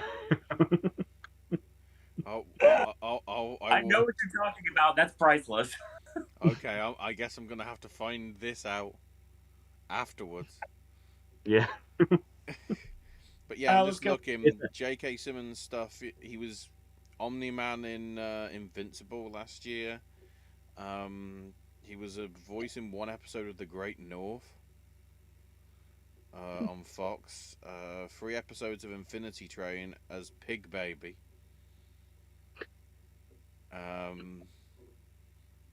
Goliath, which that's the Billy Bob Thornton one, right? I think so. I read that. And then film-wise, he was in Tomorrow War. He was in Ride the Eagle. He had an uncredited... Actually, I loved him in the Tomorrow War. I was not expecting to like that movie in general as much as I did, and he's a big reason for that. An uncredited cameo in Venom 2. He's one of the voices in SEAL Team, which is apparently an animation.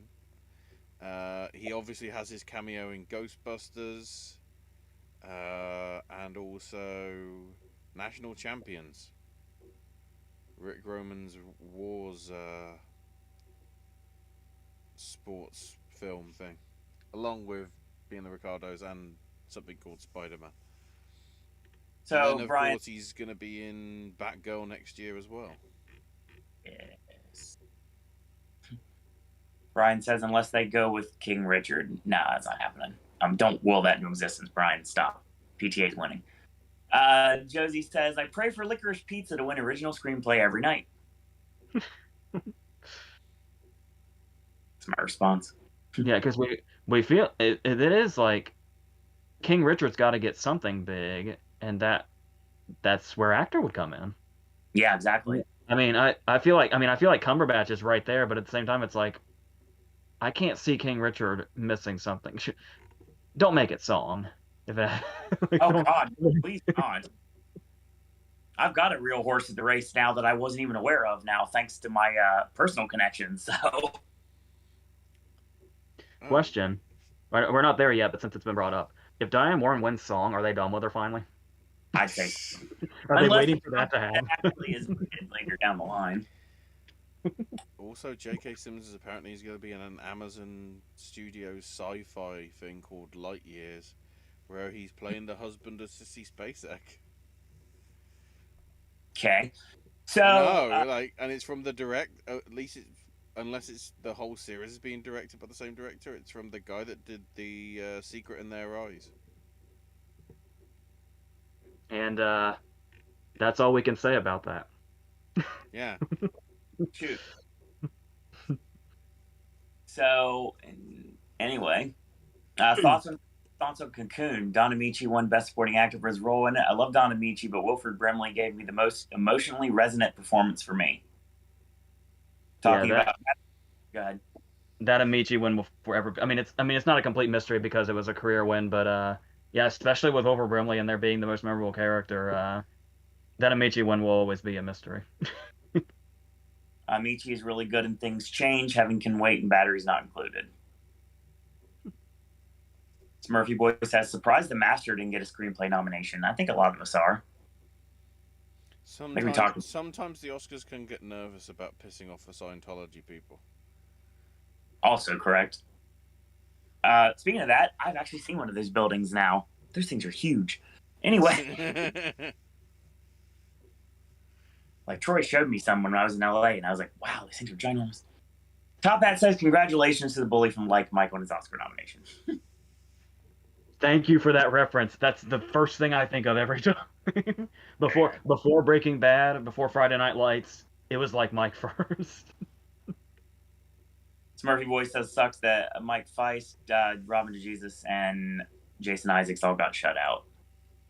Yeah. I'm sorry, Lorraine. That's a big shot to you right there, 100%. And to be fair, Robin was going to be one of my last cuts for supporting actor for the If We Picked Popcast from the other night. Let's see which car.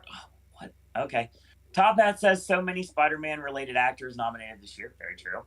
Josie says, which car would win in a race? Drive My Car's car, the car from Titane, Lightning McQueen, or Chitty Chitty Bang Bang? Brian says, Herbie? Question mark. The car from Tatam would fuck them all to death. So, well, are we including the fire truck from Tatam? Oh, what about Stuntman Mike's car? Yeah. I was gonna bring that up for like Death Proof. I would love it if Encanto won original song and Flea animated feature so that everyone wins because I don't want Disney to win the animated category again. Goddamn. I would say the truck from Duel, but you know, that does die. Yeah. How about the ice cream truck from Don't Tell Mom the Babysitter's Dead? That would destroy all of them. Just play the song and it's done. They're all gone. And you never watch Sports Night. That's the funny thing. Or no, it would be any of those cars that were in that one scene in, was it Fast 5? With the airport runway that went 27 miles? I hate myself for knowing this. That's the 6th one. Right. I thought we were talking about Dane Cook's Planes movie.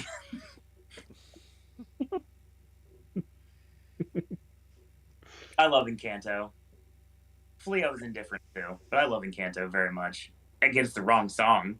Like, Twitter blew up this morning. All my Disney Twitter friends are, like, really confused. Like, why is this the one not nominated? Why is this the one this thing? I was like, You guys don't follow anything. Stop trying. That's what I was saying. When I watched the live thing this morning, the very first thing I did was hide the chat because there's nothing worthwhile. There's never going to be anything worthwhile in there. There's I'm literally staring at the screen like I'm doing right now, and I'm not even paying attention to what's above me. So I didn't even know what was going. I had my nominations in front of the actual video, so I'm not even watching the actual what's going on in front of the screen. Let's see. Josie says, or the car from Little Miss Sunshine. Oh yeah, of course. Hey, why don't we put the Batmobile in it as well? Because it's from an Oscar-nominated film now. Honestly, when the rescue missed, I completely forgot about Jason Isaacs. Wow. Damn, that's Hitler stuff right there, my friends. That's a strong love for the rescue. God, that's the Airheads reference. But who would win in a fight, Halen or Roth? And, and Harold Ramis, of course, says Van Halen, and like Montaigne's like, he's a cop, and then he just pushes him away. Any chance I have to talk about Airheads, I'm going to take. Josie says, love the reference to Don't Tell Mom the Babysitter's Dead. Dishes are done, man. Anyway, let's start the second half with film editing. How about we don't, Brian? I don't want to talk about editing right now, other than one thing I'm very happy about. Tick, Tick, Boom is in there. So I don't want to, fillet myself too much here, but how many people were in on the King Richard thing?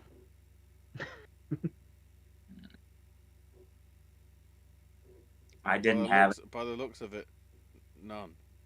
Nope. Okay, if you're allowed to do that, can I do it for Power of a Doogie Howser? Yeah. I figured your big moment there was Diane Warren. Did you see my reaction? I had like finger guns and everything. I was like, she's a sniper!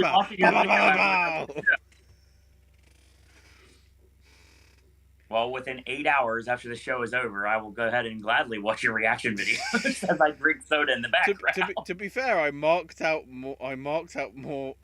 probably just as much for Titus O'Neil.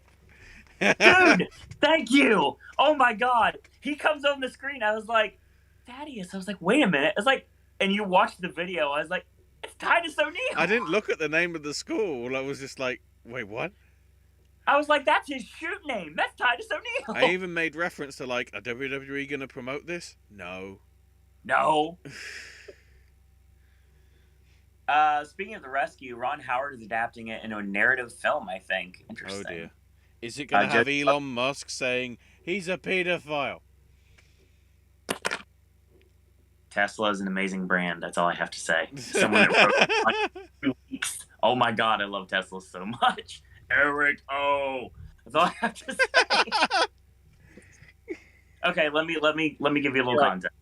I feel like I don't even know where I am right now. I don't want context. That's the best bit. Here's the thing. Okay, so Tesla's got this gimmick where you can actually use the microphone to speak to someone, and it speaks out of your car. So our friend Eric O, that's his shoot name. That's the reason I clung to Namu because of that. He was trying to come back to the parking garage because we were trying to leave Disneyland. And sure enough, he comes back and he can't find the car. And Troy's like, Eric O, come to the car just a little bit closer. And we just make fun of it for a while and everything. And apparently there's like, it can do like light shows and everything. So we're in this vacant field at Knott's Berry Farm doing this Tesla light show. That was entertaining. If the thing could self-drive, I'd have one. So there. Maybe someday. Brian says, Miss Belfast Licorice Pizza over King Richard and Power of the Dog. Did have King Richard, but I took it out. Bummer. I think King Richard is a lot stronger than people think it is. And I feel like it's a top 5 movie now. I wouldn't have said that before the Oscar nomination day, but I think that's probably a good bet. I can't stress enough. It's been, besides The Power of the Dog, it might have been the most consistent movie all season up to this point. 100%. it's consistent in visibility. It's not necessarily consistent on wins unless you talk about Smith. But visibility it's how I live my life, 1/4 mile at a time. So needless to say, it makes perfect sense. We keep coming back around to this, but I gotta say, I'm like really interested to see where this Smith versus Cumberbatch battle ends up. Because they both, yeah.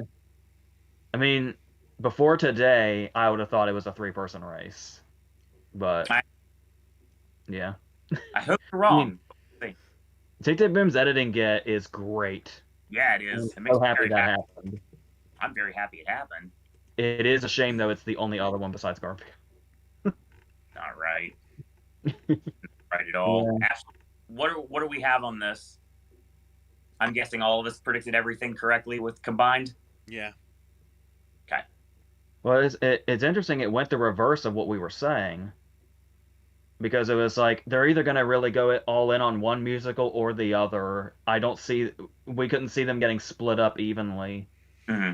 And then the guilds made it look like Tick Tick Boom was going to be more loved than West Side Story was, and then of course it was the opposite. It still ended up being what we thought it was. They'd go for more for one musical than the other.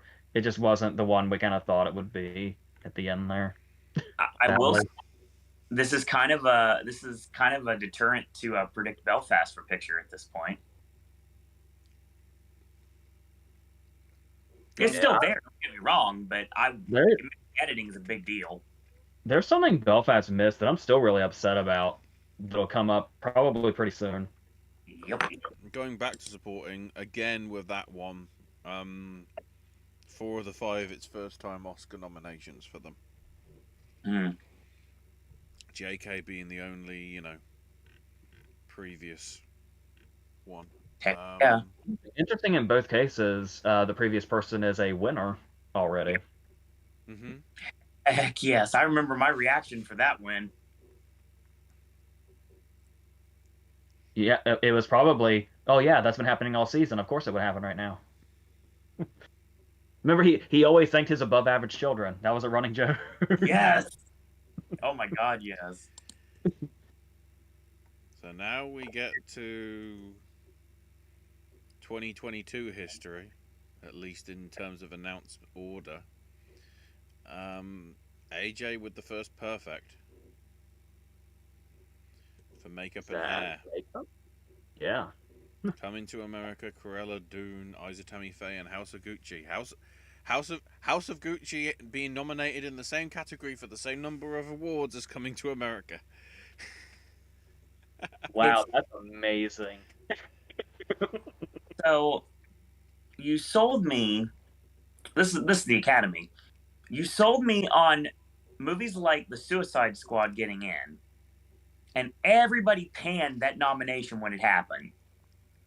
And then we do a quote unquote good Suicide Squad movie, and they're like, "No, we're gonna different route." Well, there is a difference here because both movies had a showcase character. True. Because the shitty Suicide Squad had Killer Croc. Yes. Killer Croc is obviously Joker and Harley were there, but Killer Croc is single-handedly why Suicide Squad won makeup. I can see that. The showcase character in the good Suicide Squad is King Shark, who is a visual effect, which it was not shortlisted for some reason. Because I felt like we talked about this with BAFTA. If Suicide Squad had been shortlisted for visual effects, I feel like King Shark single-handedly could have gotten it in because he's like incredibly well done. Like the detail on him is insane. See, you were trying to sell me on Coming to America, and like there's a lot of things that you guys had such compelling arguments. I was like, yeah, that makes sense. I'm just gonna change my predictions right now. And everything, I was like, I thought about Coming to America, and I don't know why, but then Ashley brings up the Norbit thing, which I should have known. You don't bet against Eddie Murphy when it matters. And to the Academy, it matters when he's not acting and when he's trying to be funny. Yeah, because what it's funny we bring up Eddie Murphy because what really sold me on this happening was Arsenio's new character. Crazy. And just how creative it is that it's like the characters that were already makeup in the original movie, since they're older now, the makeup had to look older also, Right. and like those details are really good. Mm. It's a shame one aspect of a movie can have so much effort put into it when the rest of the movie is such shit. It's crazy. Before we go any further, I would say that obviously that means that we got everything correct because I think the only thing we missed was we both missed the last one. We both missed Coming to America, right, Ashley? No, I also missed Isa Tammy Faye. Ah, okay.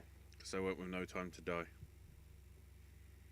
Because Now you got your fun. they need to do a fair bit of makeup in that for various reasons.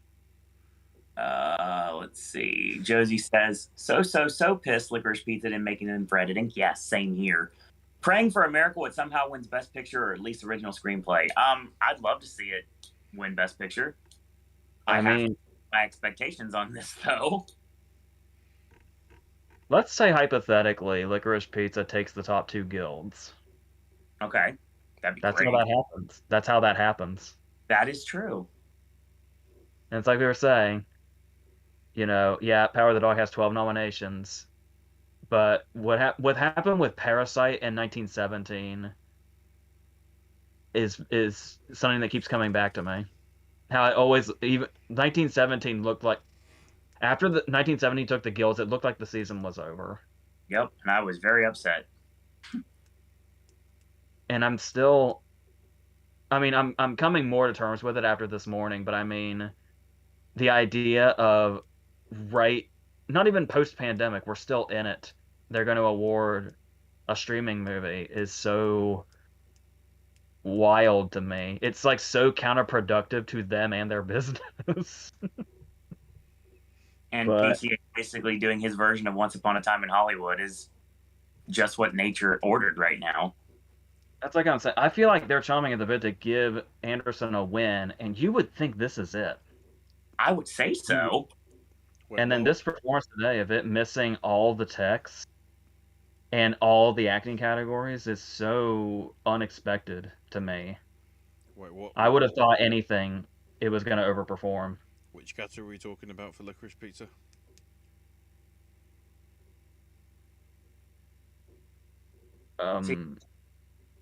Editing? Is that what we're talking about? Yeah, we're talking about. No, the other one. Because it's not in editing, it's not going to get what?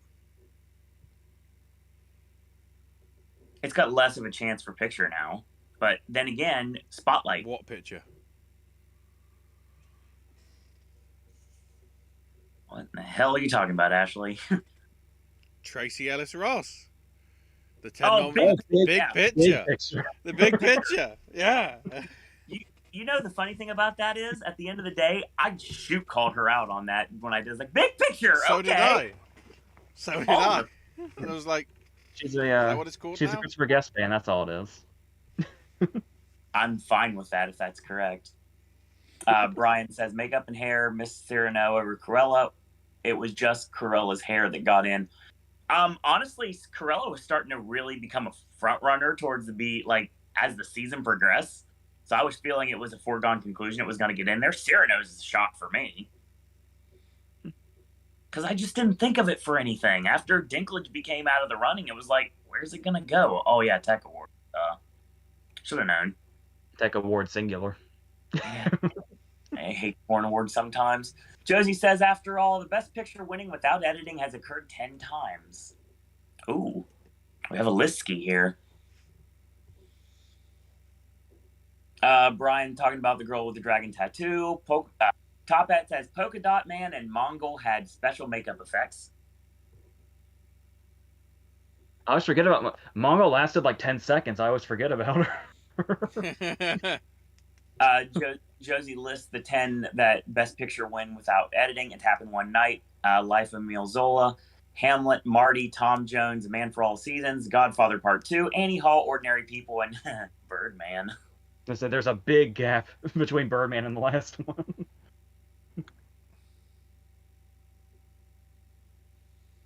It's like almost 40 years. Probably more. And we see these precedents broken. I mean, don't get the wrong idea, and don't think I'm a fool.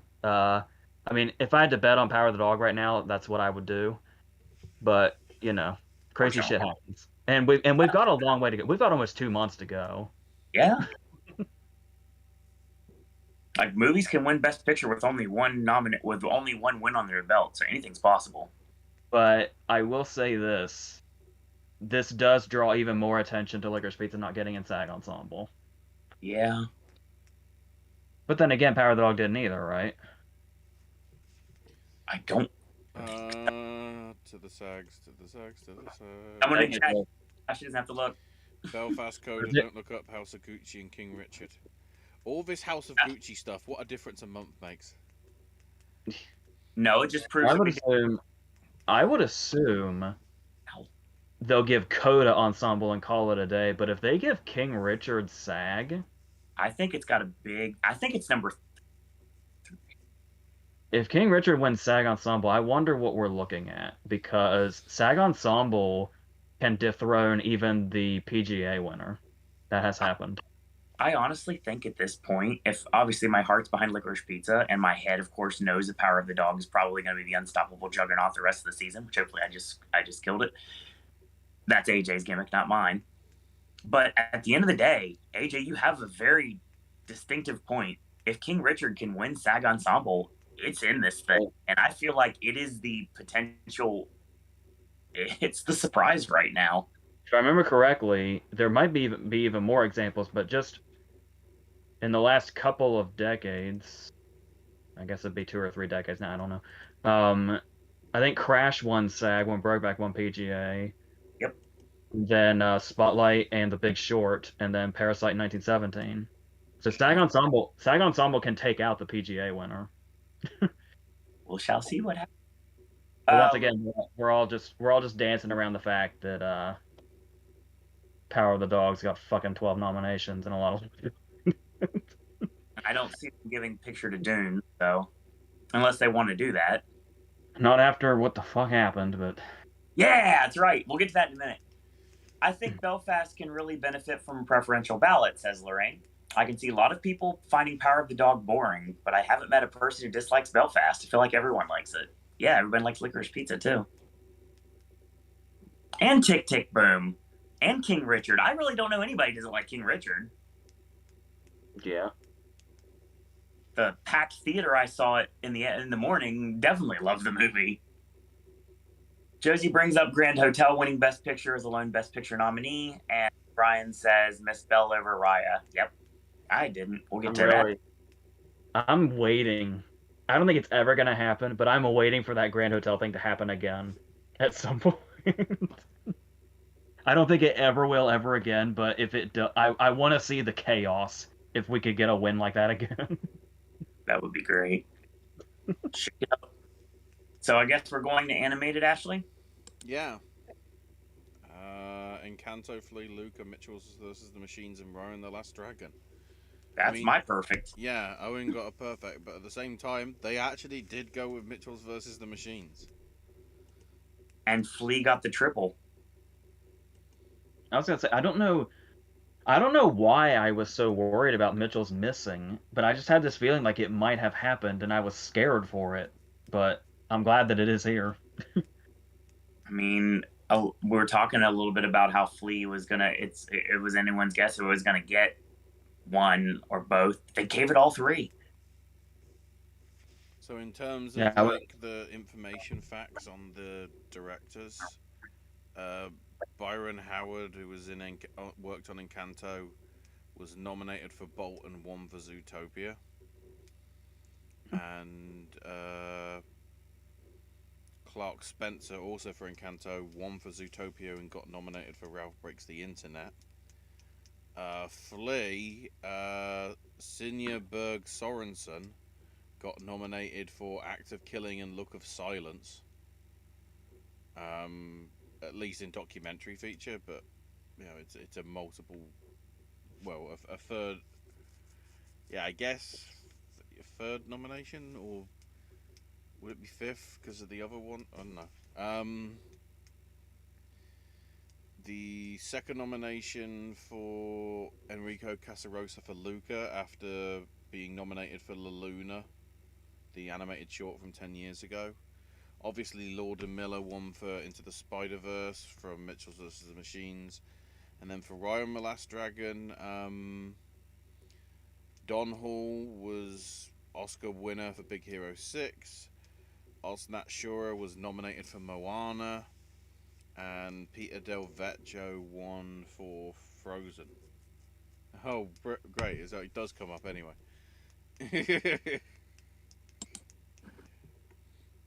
Let's see. Thoughts on Fantastic Planet? I love it. It's one of the more trippy experiences I've had with an animated movie. That director did something else I meant to seek out, and I can't remember what it is now. I'm sure Josie will chime in a minute for that. Give her a second. Speaking of that, Josie also recommends an animated movie called The Point from 1971.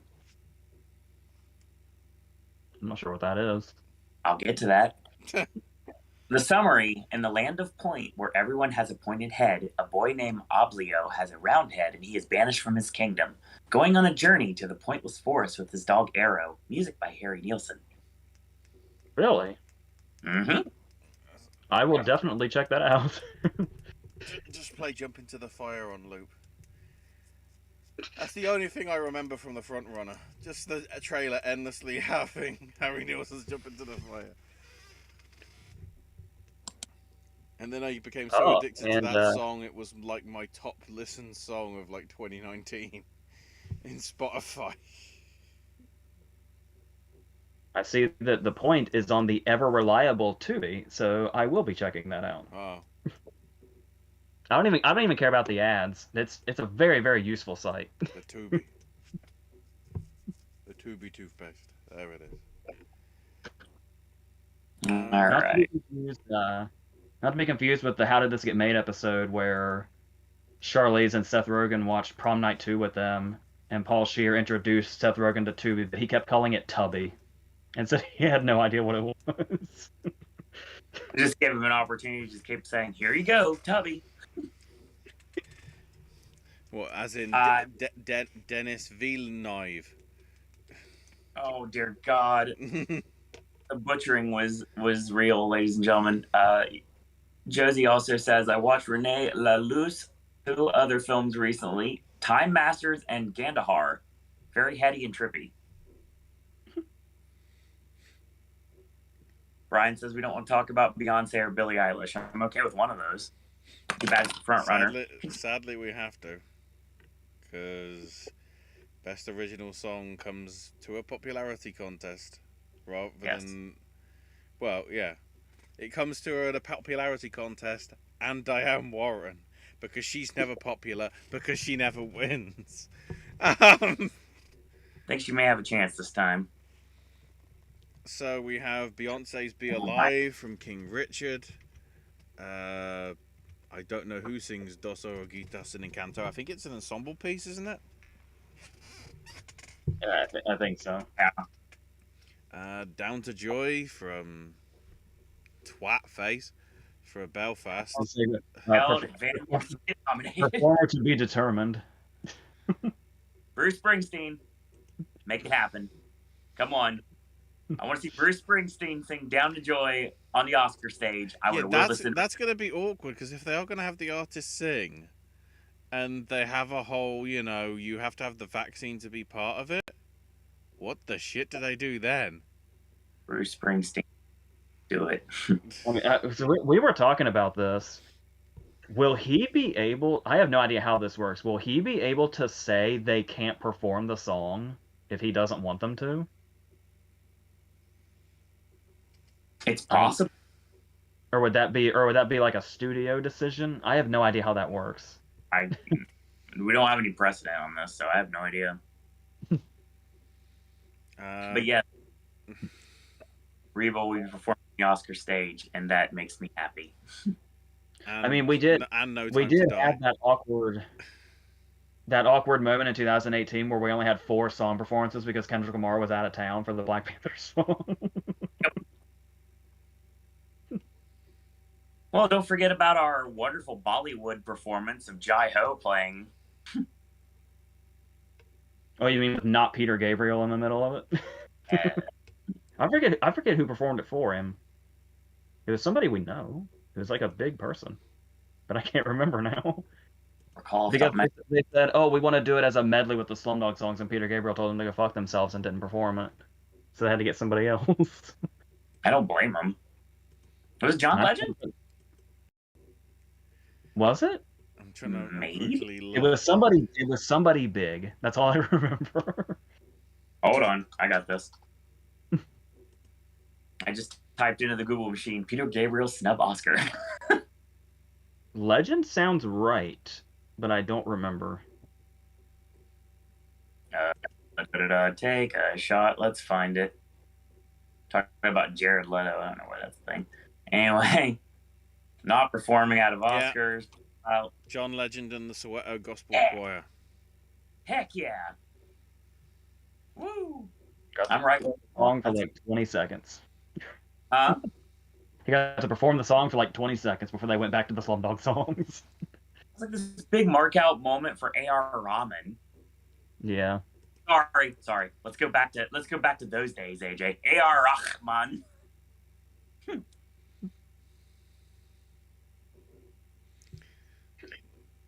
Oh, is this where we bring up all the other weird pronunciations like Kenneth Branagh? Nobody is gonna top Snoop Dogg's Dennis Villanueva. Nueve. I think that's the best one so far. Let's see. Josie says, I used Tubi to watch Space, the Edgar Wright series from the 90s. Hell yeah. I got there. Brian says, take a shot. Brian says, nobody calls me Tubby. Original song I missed. I went with Beyond the Shore from Coda and Right Where I Belong from Brian Wilson, Long Promise Road. And Down to Joy is the best song on the short list. Yeah, it's a Reba song. Of course it's great. Diane Warren needs to write for a Best Picture movie. No, Down to Joy is Twat The Face. Belfast. Hold on, Steve, Dave. So Diane Warren needs to write for a Best Picture, not films like Marshall, RBG, Breakthrough, and Life Ahead. One of my favorite Van Morrison songs is Everyone at the Inner World, Tenenbaums. Yeah, that's a good point. I remember cleaning to that when I worked in theater. If she writes a song for an unknown movie or it's not as strong as the other nominated songs, she's last. You just compare Diane Warren to Ricky Bobby?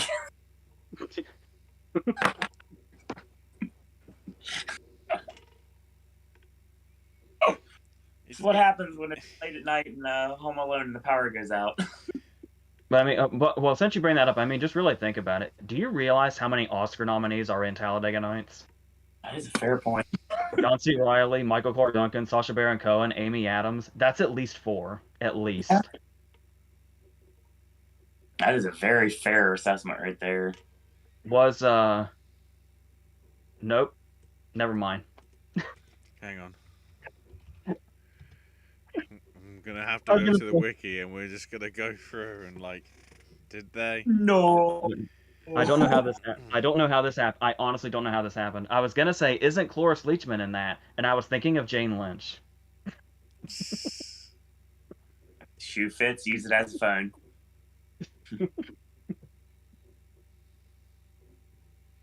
Brian says, "End the shorts now." So is the Tesla speaking to me now? End the shorts now. Well, I got 2 of these. Documentary short we have, if I find it in the list. Audible, brought to you by Amazon. Lead Me Home, The Queen of Basketball, 3 Songs for Benazir, and When We Were Bullies. Go to hell, When We Were Bullies. I didn't watch 14 out of 15 documentary shorts for the one I didn't see to get in. But of course that's what happened, because why wouldn't that happen?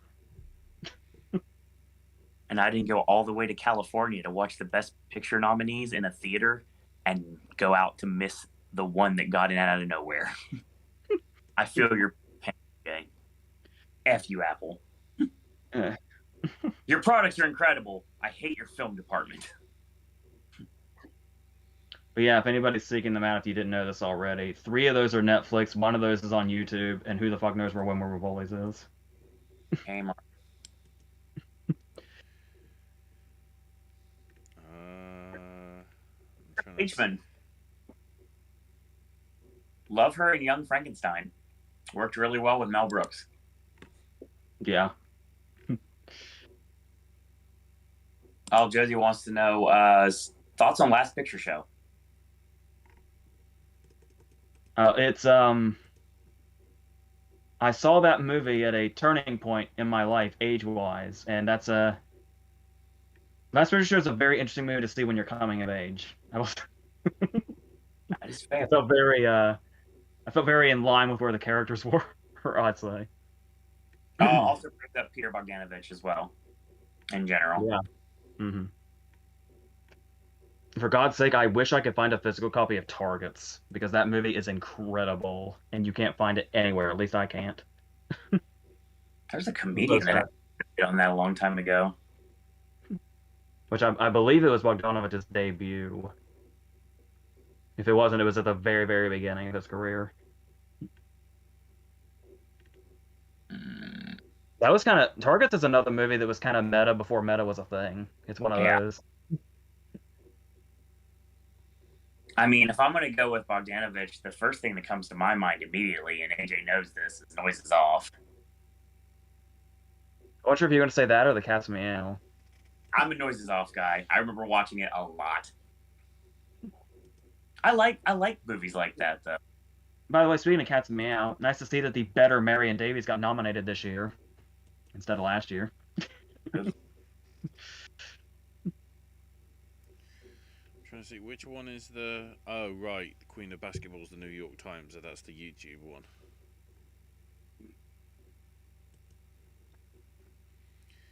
I was trying to find where We Were Bullies is somewhere on the internet, but even Mubi just has it listed, and it wants you to watch a documentary on James Baldwin instead.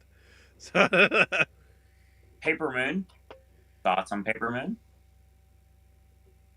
I love it. Ryan O'Neal in general was so underrated. I guess I mean, he's still alive, but as far as an actor goes, like, I mean, I know Tatum O'Neal is basically the star of that movie. What we're talking about, actually. But I'll put over Ryan O'Neal any chance I get. Brian missed Camp Confidential, America's Secret Nazis, Day of Rage, and Lynching Postcards. Token of a Great Day. Yeah, there were a lot of great documentaries they could have gone for, and they just didn't. I mean, the others that are here are strong. Like Leave Me Home, I probably should have bet on, and Audible. Not just because deafness is kind of all the rage at the moment, but it's the way it approaches the subject matter is really nice. Where it's like more about it starts off as being about the football team and then goes into like the personal life. It is really well done, but there were a lot of good choices. So,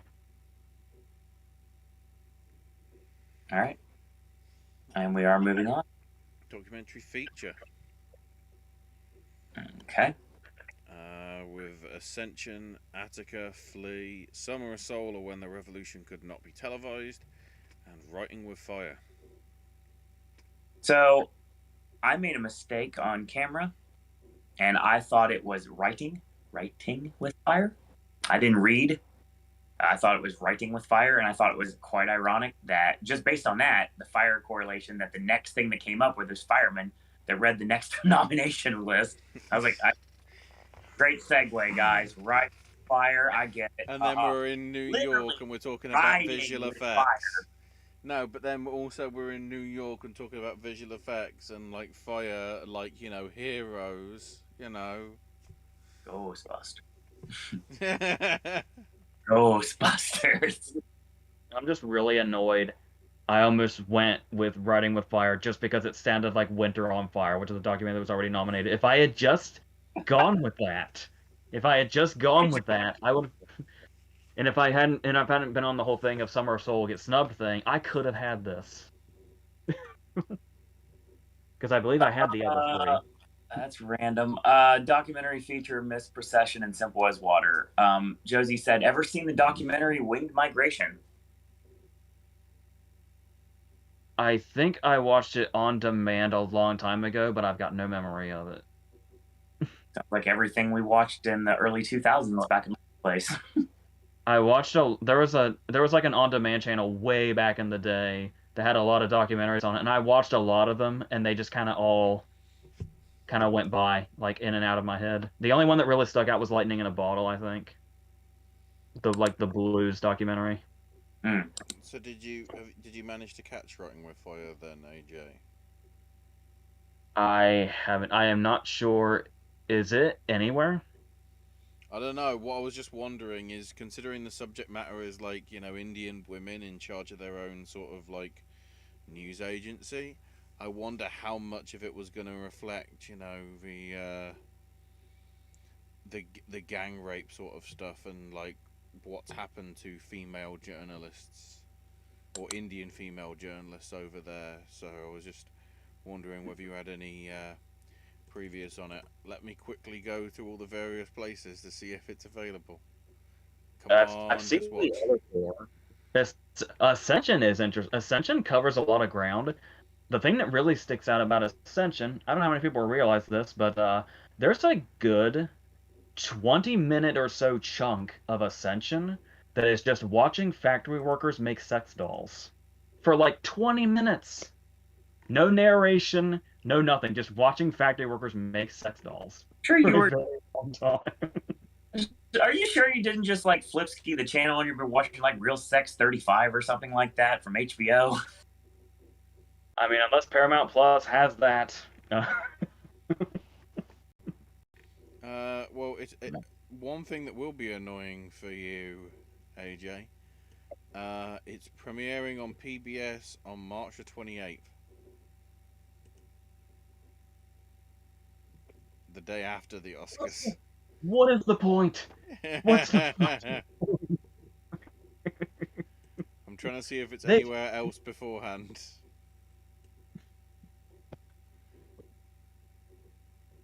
See, they know that people like us like to watch everything, and they always have to throw a nice little wrench into this plan.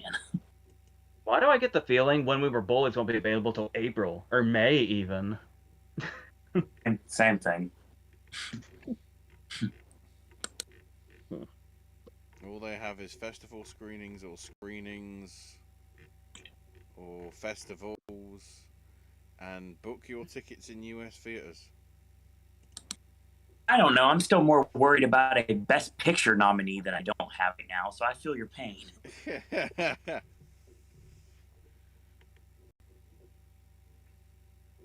I'm sure it's a wonderful film. I don't think I'll ever see it at this rate, though. Oh, according to the Writing with Fire booking website, alongside Book Now, it does say pre-order on Apple TV. Just clicking through as to see whether that's going to be soon or not. Hopefully, it doesn't want to make me open up iTunes. Oh, of course it does. Cancel. Expected March the 1st. So apparently, Oh, it's speaking of, going I just got a to be notification. available to buy on iTunes. Apparently. Speaking of actual important things, March 1st is going to be the pre-screenings for the Batman in Imax. I got a notification about it on Twitter today. That's Tuesday. That doesn't work for me. Yeah, because March 1st is also the Blu-ray release of Belfast, which is now on the calendar. I'm trying to Visual effects. I'm trying to double check what my cinema's doing for that. But I'll quickly go through the visual effects stuff.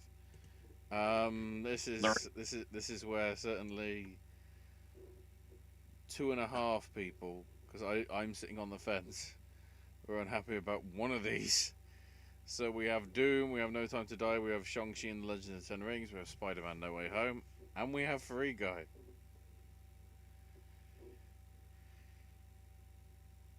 Only thing good about Free Guy is the flavor burst version of G Fuel that tasted like cotton candy that I did here on Zip and Snack. Not even Watiti? I think Ryan Reynolds makes things worse. But we're TT. Well, here's the thing. I would like it to be known.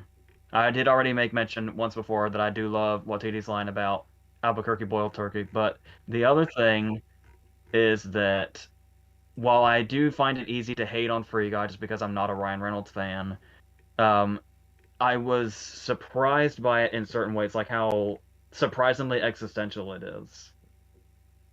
I wasn't expecting, and the way that it actually expanded on its ideas was impressive. And what is his name from Stranger Things? I thought he was good in it as well. I can never remember his name though. It's Joe something, and Jodie Comer for that matter. But just other than that, I just don't care about Free Guy. Everything that's not Ryan Reynolds is fine, Oh, and he is the movie, so it's hard to say. But yeah. tickets for Batman actually go on sale Thursday. So my local cinema briefly putting them up on Monday must have been a bit of a mistake. Also, confusingly, it looks as if with Batman they're actually going to be doing regular 3D screenings. Not like Imax 3D. Which would be the first time I think a 3D film's come out here, like in about 2-3 years. I was gonna say, is that still a thing? I had no idea. Yeah, that's what I was trying to work out. Josie says Ryan Reynolds is overused. That's the nicest way you could possibly say that. So, that's the nicest way I could say that, at least. AJ Lorraine chimes in and says Riding with Fire will be on Vudu on March 1st. Hey, that's doable. Voodoo as well. There we go. All right, we are, and I think that means that we predict all 5 with the combined again. No, Free Guy. I thought you might have said it, but I didn't know. Matrix missed. Yeah. And Godzilla vs. Kong missed. Yes. That's a bummer. I would have loved to have seen Godzilla vs. Kong get here, but it happens. Godzilla's the bad luck charm because Skull Island got here, very much deservedly. But yeah, was it Andy Serkis that was to blame? Because he was too busy with Venom. I mean, it's it was it not Terry Notary both times? I don't remember.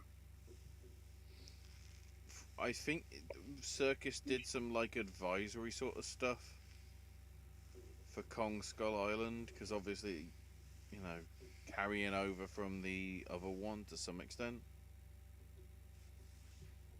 And then Toby Kebbell was involved also, at least in Skull Island, because he's physically in it. But I was trying to remember if he did some of the mocap also. I can never tell, but it. All right. Next category. Cinematography. Yeah. This is what AJ was alluding to earlier. Dad, this is a load of bullshit. I agree. I cannot express how much of a load of bullshit this is. We have Greek Frazier for Dune, Dan Lauston for Nightmare Alley, Ari Wegner for Power of Verdug, Bruno Del Bono for Tragedy of Macbeth, and Janusz Kaminski for West Side Story. Now, obviously, I'm over the moon about Macbeth. Clearly. Belfast missing here is something that I cannot let go. This is... I don't know. I don't know what I can even say. I'm trying to look at the history of like what cinematography stuff. So Frazier worked on Let Me In, Killing Them Softly, No White and the Huntsman, Zero Dark 30, Foxcatcher, Lion, Vice. God, I liked most of those movies actually. Mary Magdalene. Most, not all. And Was Was Lion the one that completely by surprise won the Cinematography Guild that year? I think Yeah. so. That was weird. And then he's also working on Batman and Gareth Edwards' new film True Love. Louston in terms of his filmography. Oh, there's a lot of foreign stuff. Oh, John Wick 3 and 4, and 2, as well as Shape of Water and Crimson Peak. Okay, Deliver Us from Evil is the Danish film, not that, whatever the hell that was. That the one with Eric Bana? Yes, Eric Bana and Joel McHale. Oh, also a cinematography for Silent Hill. Oh, and League of Extraordinary Gentlemen. Well, no, the cinematography of that was pretty good. Visual effects. And also Brotherhood of the Wolf and the English remake of Night Watch from McGregor and Co. And also did the original one. Del Bono, Dark Shadows, Darkest Hour, Woman in the Window. Don't see anything new. Also inside Llewellyn Davis. Oh, and Harry Potter and the Half-Blood Prince. And worked with June on Engagement and Amelie. And Kaminsky for practically anything. Like, if it's Spielberg, it's probably him. Going all the way back to Schindler's List. And of course, he's also cinematographer on Fabelmans, aka where the fuck was Spielberg born? That isn't Belfast. I just want to see that right now. Now that we know who will be acting in it. Does everybody? Does everybody know this news now that David Lynch is in Spielberg's new movie? The conversation was having. I was trying to cross the street the other day, coming back from my trip I took to Wawa just to go get energy drinks. Because it has to be. If he casts Lynch, it has to be a comedic role. Because that's what Lynch does when he's on camera. He is fucking hilarious. In the best way. God, so it's gonna have Michelle Williams and Seth Rogen and David Lynch and Paul Dano and one of the standouts of Once Upon a Time in Hollywood, Julia Butters, as Wow. Spielberg's sister.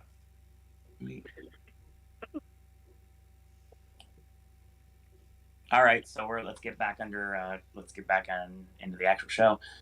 Brian says, I forgot to mention back on animated feature after seeing the trailer that came out today, although it doesn't matter. Could Lightyear get a Best Picture nomination next year, even for sound or visual effects? I still don't know if I'm even on board with Lightyear as a concept or not. Just so I'll have to weird. get back to you. The trailer looked weird. Cinematography, Miss Belfast. Josie says, I'm so mad no French Dispatch, no international films. Indeed.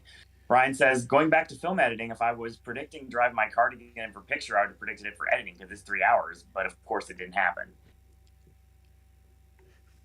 I wish it would be there. Great cinematography to highlight. Matter of Life and Death. Hey, that's back again.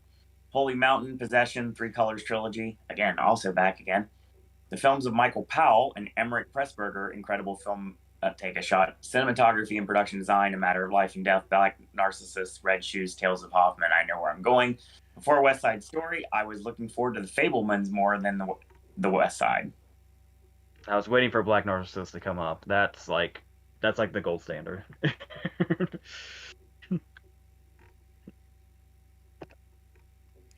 See, it's hard to say because obviously with Lightyear, considering at least in animated alone, it's going to be up against Across the Spider-Verse Part 1 and the unknown entity that is the Super Mario film.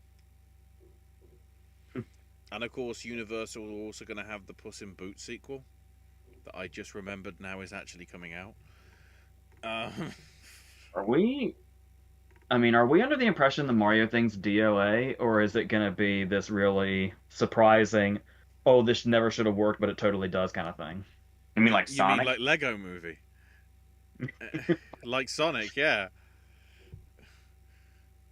And then we've also got the Minion sequel as well, which is only a few weeks after Lightyear. And of course, DC League of Super Pets. That's a weird. Who knows what that's going to be?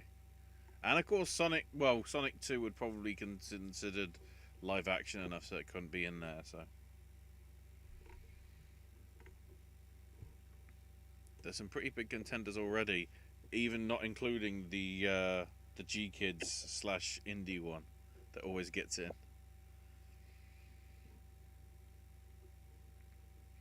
All right. Okay. Moving on. Production design. We have Dune, Nightmare Alley, Power of the Doog, Tragedy at Macbeth, and West Side Story. West Side Story was the only miss from all of us. French This Dispatch. is, yeah, this is. We talk about the French Dispatch missing stuff. This one hits the hardest. This is the one that it should have had. Yeah, totally.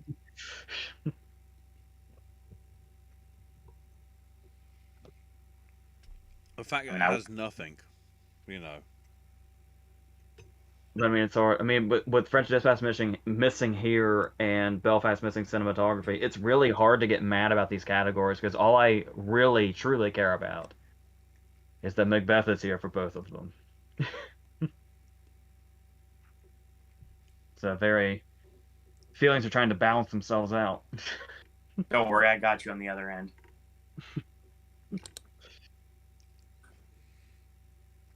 Yeah. Looking forward to Apollo 10.5 from Richard Linklater. Yeah, we all seem to miss French Dispatch.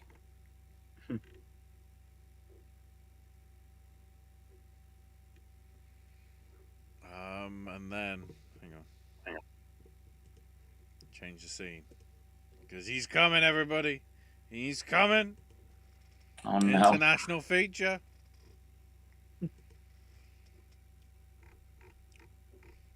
So we have from Japan, Drive My Car. From Denmark, Flee. From Italy, The Hand of God. From Bhutan, Lunana, A Yak in the Classroom. And from Norway, The Worst Person in the World. This was essentially like many of the other categories where there was a clean cut 5. It's just a matter of which one of those 5 was going to get ousted. Right. Did any of us call that was going to be a hero?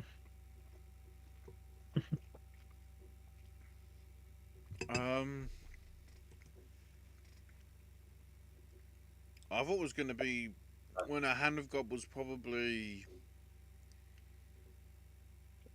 the strongest.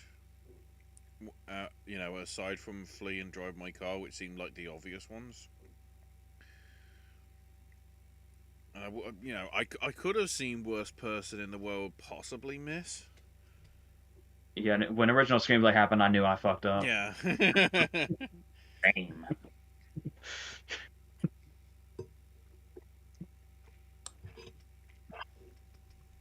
But the Bhutan one, I called it, didn't I? Because of the actual story behind it. I don't recall that. Someone They actually submitted it for last year's Oscars. But because there wasn't a Academy approved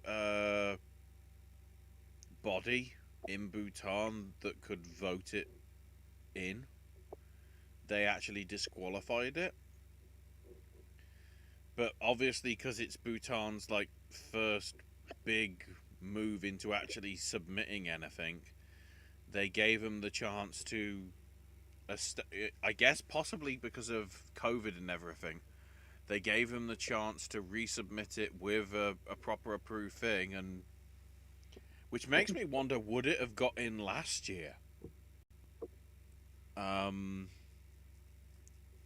had it been allowed in there. Because if if it's in here, because when you look at the others, Norway's had 6 nominees, Italy's had 29, and Denmark and Japan have both had 14. Obviously, Denmark with the most recent history, given they won it 12 months ago. But yeah, Norway's never won. The last time Italy won would have been Great Beauty back in 2013. And Japan's never won. What's going to happen this year? Despite Kagemusha and... oh no, Departures 2008 that won the award. Why do you not have it separate like you do in the other ones? So, we've had Quaron, we've had Branagh, we've had Sorrentino, and now we're getting Spielberg. Who's going to be the next director that gives us their childhood for Oscar consideration? Please let it be Bong. Tarantino. That'd be one. We got little bits of that in Once Upon a Time in Hollywood. A little bit. Even more so when you get into the book. Yeah.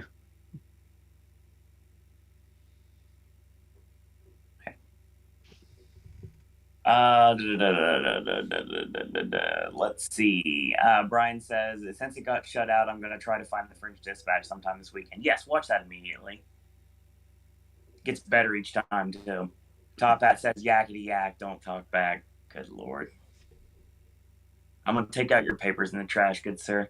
Brian says, I missed compartment number 6 in Hero, and a film I would include in my cross-year editing lineup is The River Wild. Nice. Seriously, one of the best thrillers of the 90s, I think. And the 90s was a good year for thrillers. The good, Yeah. the genuinely great and the bad, but also good.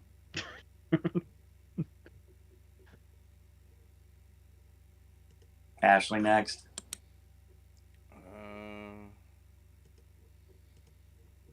Sorry, I was trying to look whether I could put a sound source so when the yak comes up, I could just have it say yakety yak. Jesus. Spike Lee, says Brian, and Joel and Ethan Coen growing up as brothers. So then the big 4.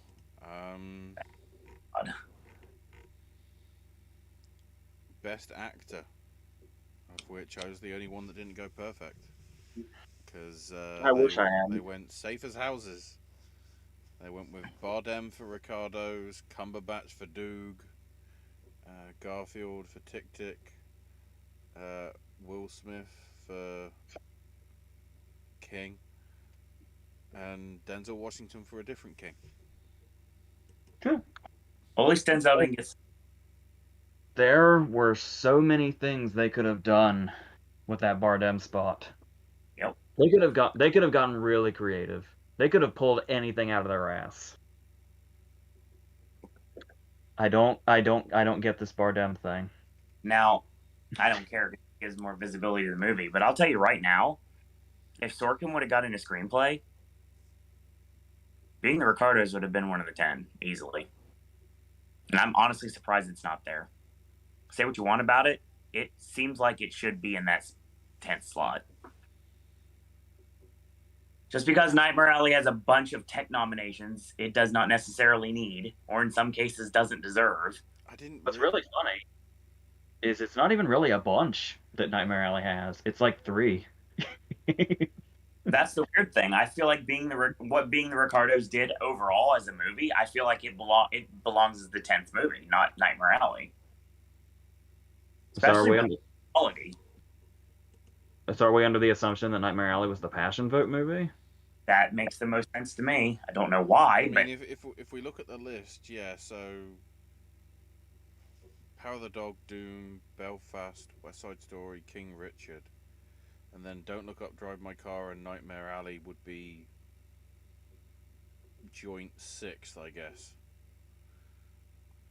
And then it's and then the three is Licorice Pizza, Lost Daughter, No Time to Die, Tragedy at Macbeth, Flea, and Canto, Coda, and Being the Ricardos. So yeah, just to hang on, I need to actually check. So By process of elimination and the fact that Nightmare Alley got a bunch of tech nominations and Being the Ricardos got 3 nominations in the top 8, that tells me that if that screenplay nomination would have went down, and even if it didn't, it's very suspect that Being the Ricardos is not number 10 here. Honestly, whether you like the movie or not, like the proof is in science.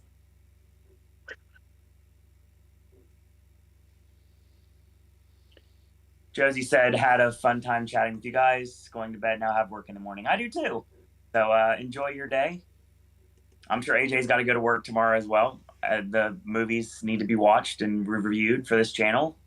But I think you have, 2 days, 3 days now before you're doing the next one? Something like that. Something like that.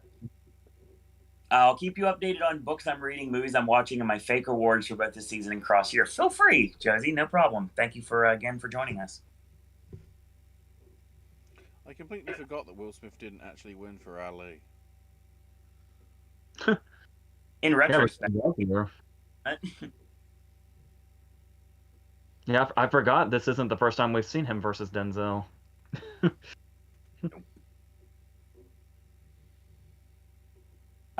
Brian says, I kept saying Nightmare Alley was going to be this year's first man in News of the World.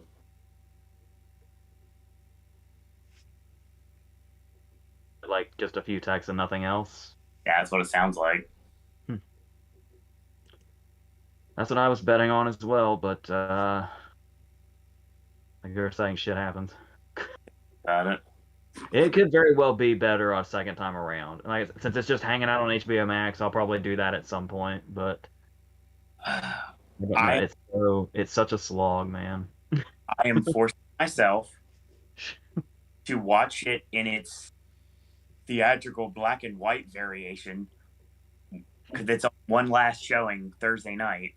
So before I run, I'm actually going to take the time to go watch Nightmare Alley one last time to see if I feel something.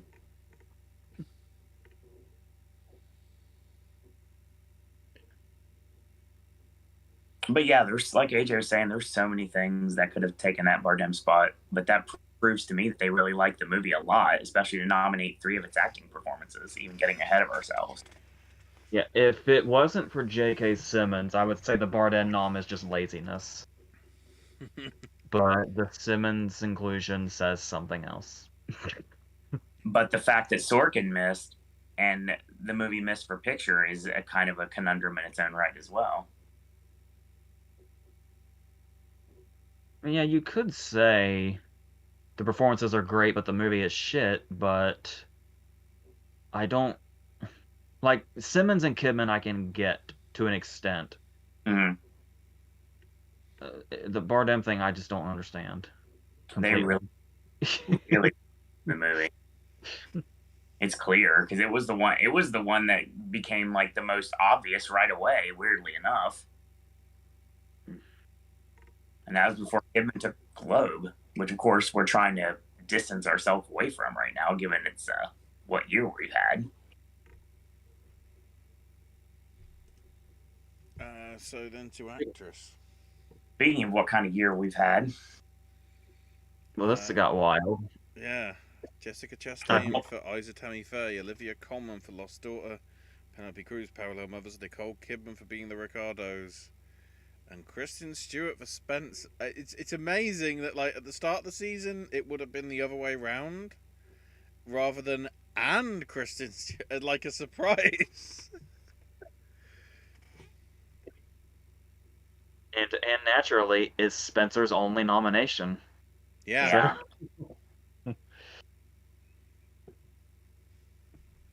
I mean, for AJ's sake, I'm very glad that Chastain got in here because he was championing that performance so much during the season when there was a lot of possible chance he wasn't even going to make it. I'm happy Kristen Stewart's in here. I am, honestly. I don't know anything about the Penelope Cruz, but I did go with it at one point. So we've all had these nominations before. Any surprise that we've had, we've predicted at one point. Did you see any of the interesting pictures that came out today? Chastain was celebrating while dressed as Tammy Wynette for the film she's currently doing now. We got Tammy Wynette celebrating with champagne and everything. I really want to hear Jessica Chastain sing "Stand by Your Man" now. Make that happen. Is that because of the scene at the end of Isa Tammy Faye? No, because Tammy Wynette's song is "Stand by Your Man." I know. I'm just. If that movie's gonna happen, that has to be a thing. What's really weird about this is, I think we talked about this before in a previous video, where it's like sometimes the year can completely reshape. Like the whole thing, how we do predictions monthly, and we see how different they get as we go. Mm-hmm. And it's like sometimes they can get completely different as the season goes on, but then at the end of the day, you pretty much have to just go back to what it was the first time, and that feels like what Actress is. I think that's why I went back to Marley Mallon at the very end too. When it comes to supporting actress, like might as well go with what brought me to the dance in the first place. And if I would have done that with Actress, I'd probably been a lot better off. Because I feel like, I mean, I felt good because I feel like I've been going. I think I only just put Gaga back in after SAG. Before that, I think I took her out for a long time, if I remember correctly. You did. And it was always it's a her or Kidman thing to me, I think is what it was. Of course, as always. Oh. And yeah, I don't. This Cruise thing. I feel like one of the only times I didn't have Cruise was literally the last time. Mm-hmm. Was when I took her out. I lost faith, and I lost faith in Stewart. This is such a weird category. We've been talking all season about how supporting actress is the weird one, but it's like I said, it's so weird. It's a lineup that looks weird now, but like just a month or two ago, it would have looked exactly like we thought it would. But yet it's weird now. Well, here's the funny thing. If you want to talk about giving more proof positive that BAFTA doesn't mean as much this year, at least, the two so-called 1 and 2, what everybody keeps thinking, would be Gaga and Alana Haim, and those are the ones that missed. Yeah, here's the question. Who the hell is winning actress? I don't know at this point. That's exciting. Yeah. Because here's what's going to happen. If Stewart misses all her nominations and then decides to just get in randomly, if she loses, obviously she's going to lose everything because she's not even there. Yep. Just for the fuck of it, can she still win? I'd like that. I'd be totally fine with that at this point. I mean, I would love it. I would love for it to be Chastain versus Coleman, but I know fucking Kidman is apparently here, given that they loved it enough for 3 of them to get in, but I think Kidman can win SAG. Yeah. I think she could win SAG and prove that that Globe wasn't a fluke. But I can see SAG as well, and it's more of a force than people think it is. Yeah, because I was gonna say Coleman can win BAFTA, but no, she can't. Nope, she can't. For the second year running, they didn't go with her. You screwed Carey Mulligan, and now you've screwed Alana Haim. Actually, Thanks. I need to check the BAFTA TV awards to see if they snubbed her in that as well for the crowd. By the way, this is the second year in a row that actress has been crazy. Because we had no idea McDormand was winning on Oscar night. Because everything was so all over the place.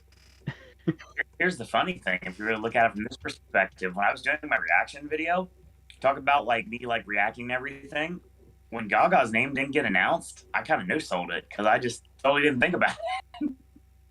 I think I was the same way. I was so busy reacting to everything else, it's like I forget who's not there.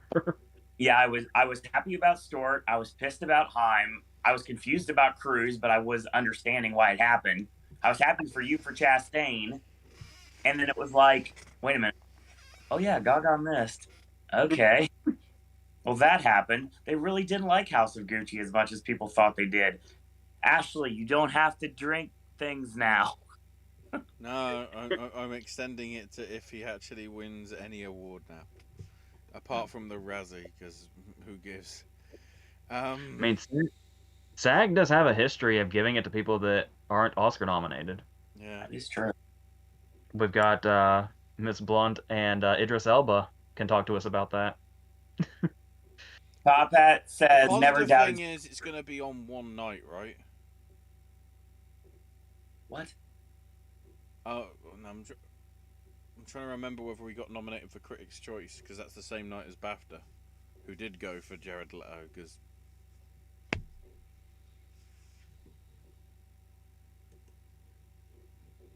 Top Hat says, never doubted Stewart for a second. Brian says, none of the films nominated for Best Actress are not in Best Picture. When was the last time that happened? Ooh, trying to think. I know somebody that would know this off the top of their head, but I don't have immediate access to this person. Fair assessment. Here's a one I would know have that information. That Tammy Wynette thing is apparently going to be a TV thing on Paramount Plus, which will probably annoy Owen. Yeah. However, what will please AJ is George Jones is being played by Michael Shannon. Oh. Since I got screwed out of my Terrence Howard Charlie Pride movie, I will accept any country performance biopic that they're going to throw at me now. It was originally going to be Josh Brolin, but he stepped down to just be exec producer, and it's being directed by John Hillcoat of Proposition and all that sort of fame. Whoa. Yeah, so they'd be reuniting because she's in Lawless. And Steve Zahn as George Ritchie. Nice. Chris Benoit himself. On a wrestling show. So then hang on. 2 left. Take it home. We have to do this one. We can just go to picture. We can. Interesting to note there, Kristen Stewart's the only first-time nominee in that. I think. Oh shit! That's that could be Adrian Brody syndrome. Well, wait a minute. No, Brody was surrounded by all winners. That's probably what helped him. But similar scenario. All the others have won, bar Chastain, bar her nominations for Help and Zero Dark 30. That's crazy. I keep forgetting she wasn't nominated between now and Zero Dark 30. It feels like she has like 5 nominations. In hindsight, I bet Cruz is annoyed that the only Oscar that she's won was a supporting role in Vicky Cristina Barcelona. Okay. Especially considering despite the movie's reputation, she was better the next year in 9. Yeah. Very much so. Which I'm still happy she still got nominated for, even though everybody hated the movie. Not everybody. Yeah. So in directing, we have Kenneth Branagh for Belfast. Second time since Henry V back in '89. Ryosuke Hamaguchi for Drive My Car, which is debut. Heck yeah. Paul Thomas Anderson for Licorice Pizza. Third time nominated since There Will Be Blood and Phantom Thread. Jane Campion for Power of Badug, since her win for Piano nearly 30 years ago. And Spielberg's 19th nomination and 8th for director for West Side Story. And he pulled off that thing they were talking about where He's been nominated for every decade since the 70s. Wow. Yeah, That might be the reason why Close he got. Encounters, Raiders, E.T., Saving Private Ryan, which he won, as well as Schindler's List. And then, yeah, Munich 2005, Lincoln 2012, and then also Color Purple, Letters from Iwo Jima, Warhorse, Bridge of Spies, and The Post. And The Fabelmans, probably.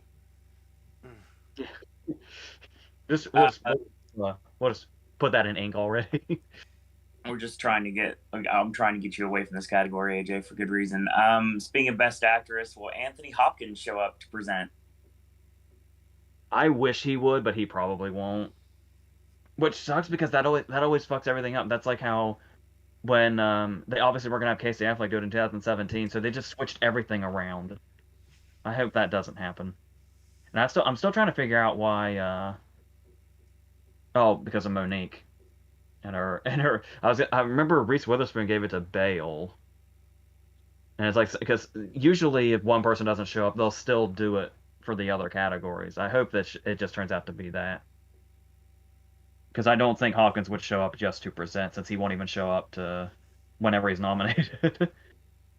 Lorraine says that when they announced Branagh first, I thought PTA missed and actually gasped. Yeah, this whole thing in like not understanding alphabetical order was really throwing me off big time because I immediately thought the Campion missed and I marked out and I was like, nope, there she is. I was trying to remember when they started saying titles first for director, because I want to say the first time I remember noticing it was 2016, and it almost felt intentional because it was like they would say the title and then the director in small font. And it was like that was the year Mel Gibson got in for Hacksaw Ridge, and it's almost like they Yeah. wanted to say Hacksaw Ridge in fine print. By the way, that's Mel Gibson. Let's move on. Van Morrison. So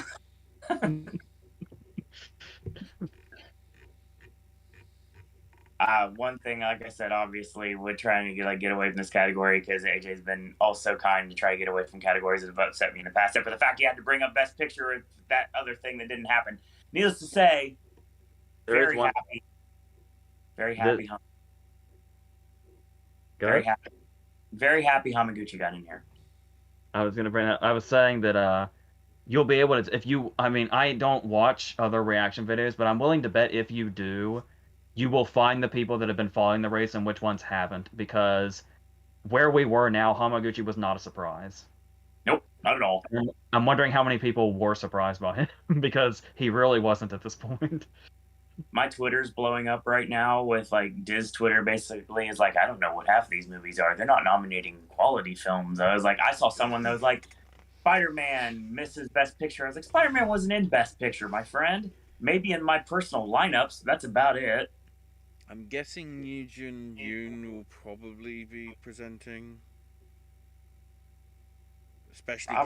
especially considering the Pachinko TV series that's on Apple is like going to be launching the Friday before the Oscars. So it's a good chance for her to get her face out there for some extra press for that series and whatever. So It'll be nice to see. It's a good chance to see last year's winners in front of an actual crowd. And the fact that, I mean, I granted another thing that was not a surprise was PTA getting in here, but hearing his name made me very happy. I mean, it could be worse. They could have wasted a spot on another directing performance that most people didn't really go for. There's not... I can't say anything... Well, yeah, I can. I totally can. There's not a bad director in this lineup. True. It's just... I haven't loved everything that's in this group, but I've at least liked everything in this group.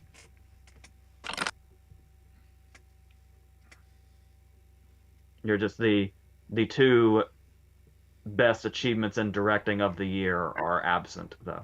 Is what we're also trying to say as well. I mean, obviously, one was never going to happen, sadly, but then there's what we're not talking about because yeah. Speaking about talking about it, yeah, Lin-Manuel Miranda should have been in here too. That's beside the point. And then to the 10. This is So we have Universal's Belfast, Apple's Coda, hate you, Apple. Netflix's Don't Look Up, which is a second nod for McKay and Mezek because they were both on Vice a few years back. Drive My Car, which is a debut nomination. Heck yeah. Doom for Warner Brothers / HBO Max, with Mary Parent previously being nominated for Revenant, but it's the first Best Picture nomination for Villeneuve, which, considering his bad catalogue, is somewhat surprising. We're talking about him personally being nominated, right? Because obviously Arrival exists. For Best Picture. Yeah. Yeah. Warner Brothers and HBO also with King Richard. Which, God, what if that's how Will Smith gets his first Oscar? Just like Brad Pitt.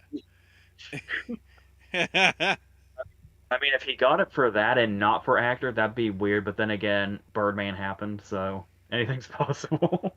True. Licorice Pizza, in which 2 of the 3 have got their first nominations. Obviously, Paul Thomas Anderson has history. Then Fox, Searchlight, so I guess Disney. Nightmare Alley. Why? Why, people? Tell me why. Second Best Picture nomination for Del Toro and J. Miles Dale from Shape of Water.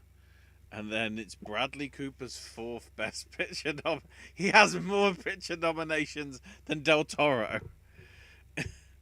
Because of his production work on American Sniper and A Star Is Born, as well as The Joker. Oh shit, that's right. Yeah, people don't think it's Joker, but it's there.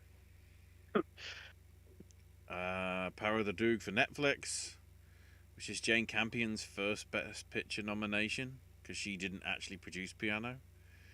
But Emil Sherman and Ian Canning, 2 of the 5 producers, won for King's Speech and were nominated for Lion. And then Disney's West Side Story, which is Spielberg's 11th, just in the Best Picture category. And Christy Makoso Krieger, who got nominated for Bridge of Spies and The Post. So basically, Spielberg's last 2 out of those 11. But that does mean, if you don't include the Close Encounters directing thing, Spielberg has a Best Picture contender in 5 different decades.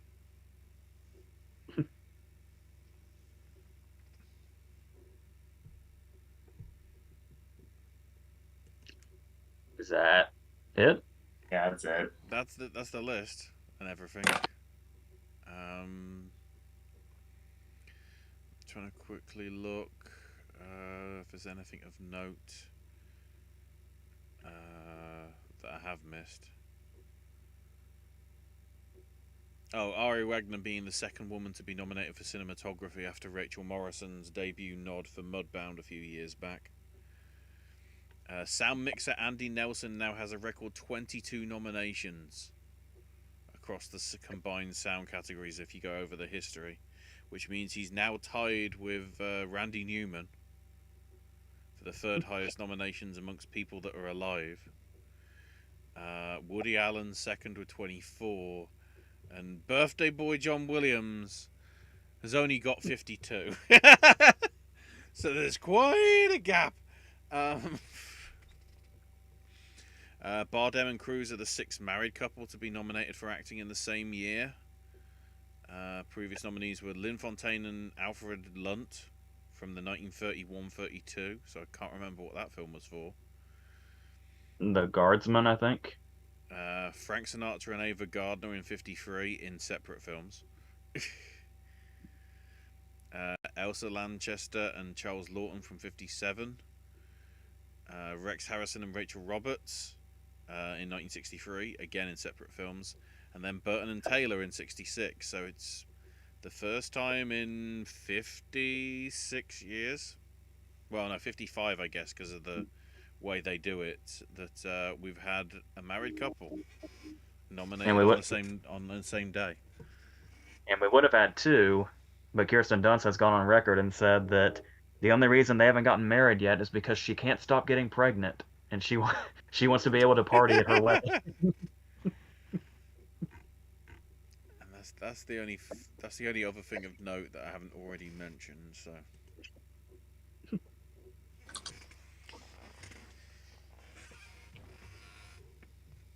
All right, I think that's a show. At the end of the day, it was a very interesting morning. Yeah. I noticed that Bry mentions Jaws in terms of the Spielberg stuff. I guess Spielberg didn't produce that, so he doesn't get credited for Best Picture. Weirdly. Right. So, if you're not watching this live, the archive will be up on Wednesday morning. But Ashley, you know that, so we just make sure it goes up put it on private, and it'll be live on Wednesday morning. Let me change the date of the title of the video to the 9th then. I've got 3 videos up for the 8th. I need something for the 9th, so no. Drive My Car is the first film from Japan to get a Best Picture nomination. Yes. Yeah, that's your show. Once again, thanks for taking the time today. If you haven't, you have time, plenty of time. It's available here on this network to check out me, AJ, and Ashley's different reactions to the actual nominations this morning. They're time stamped too, so that's another thing. So you don't have to. If you don't want to watch me try to stumble over my words randomly at 7 o'clock in the morning, you don't have to. So that's available. Once again, thanks to live chat. Thanks Lorraine. Thanks Brian. Thanks Josie, Smurfy Boy, Top Hat. Thank you for joining us tonight. We appreciate our loyal fan base here on the Popcast Network, and we've got lots still to come.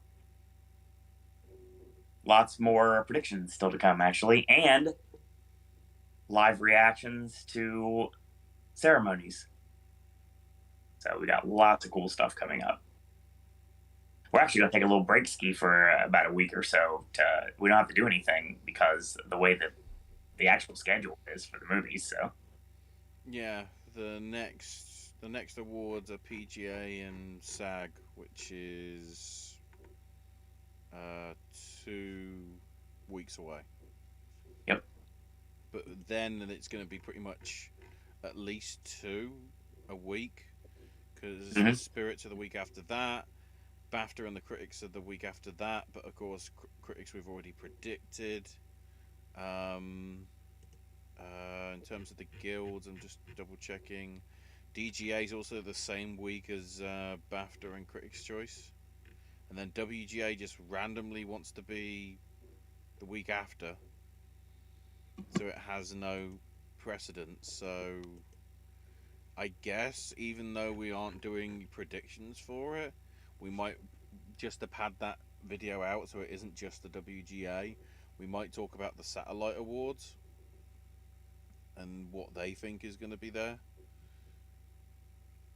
Before we...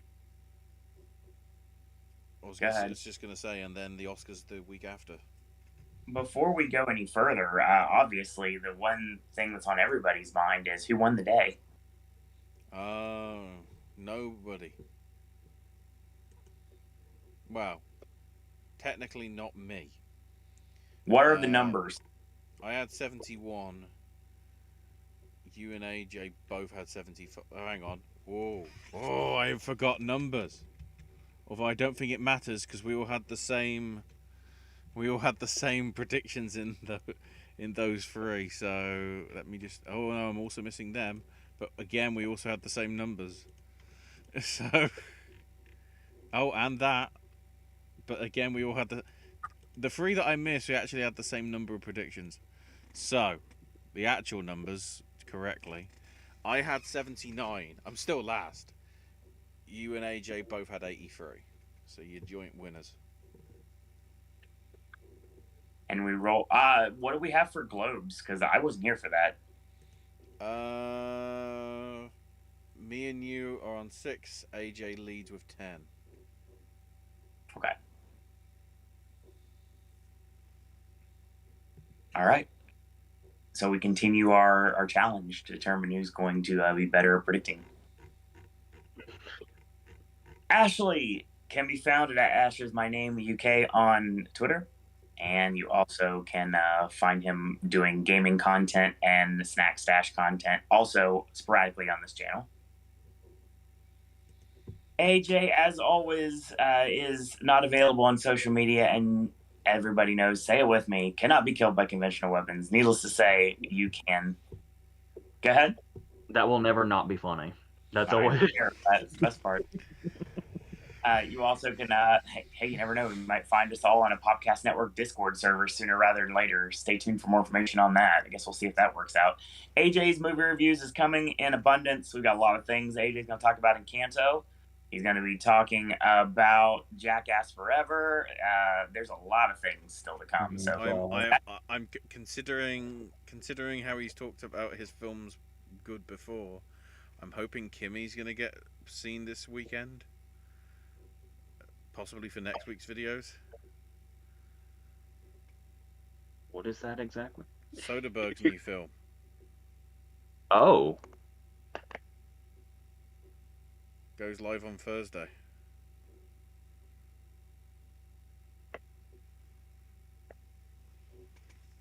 Today, years old. Okay, it's HBO Max. Okay, yeah. So, yeah, probably. And the very popular, very nice, very evil, long-awaited return of Speaking Bluntly as well.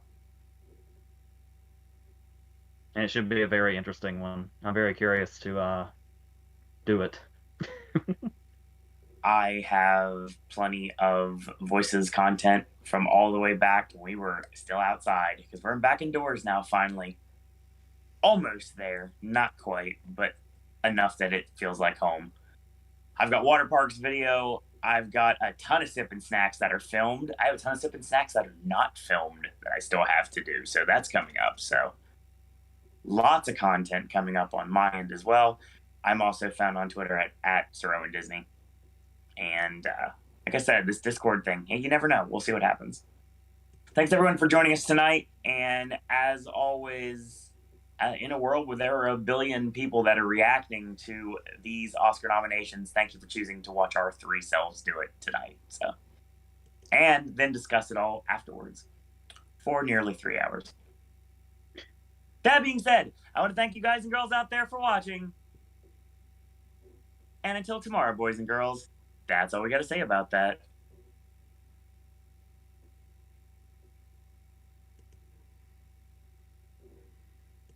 Yakety yak, he's in the back of the classroom.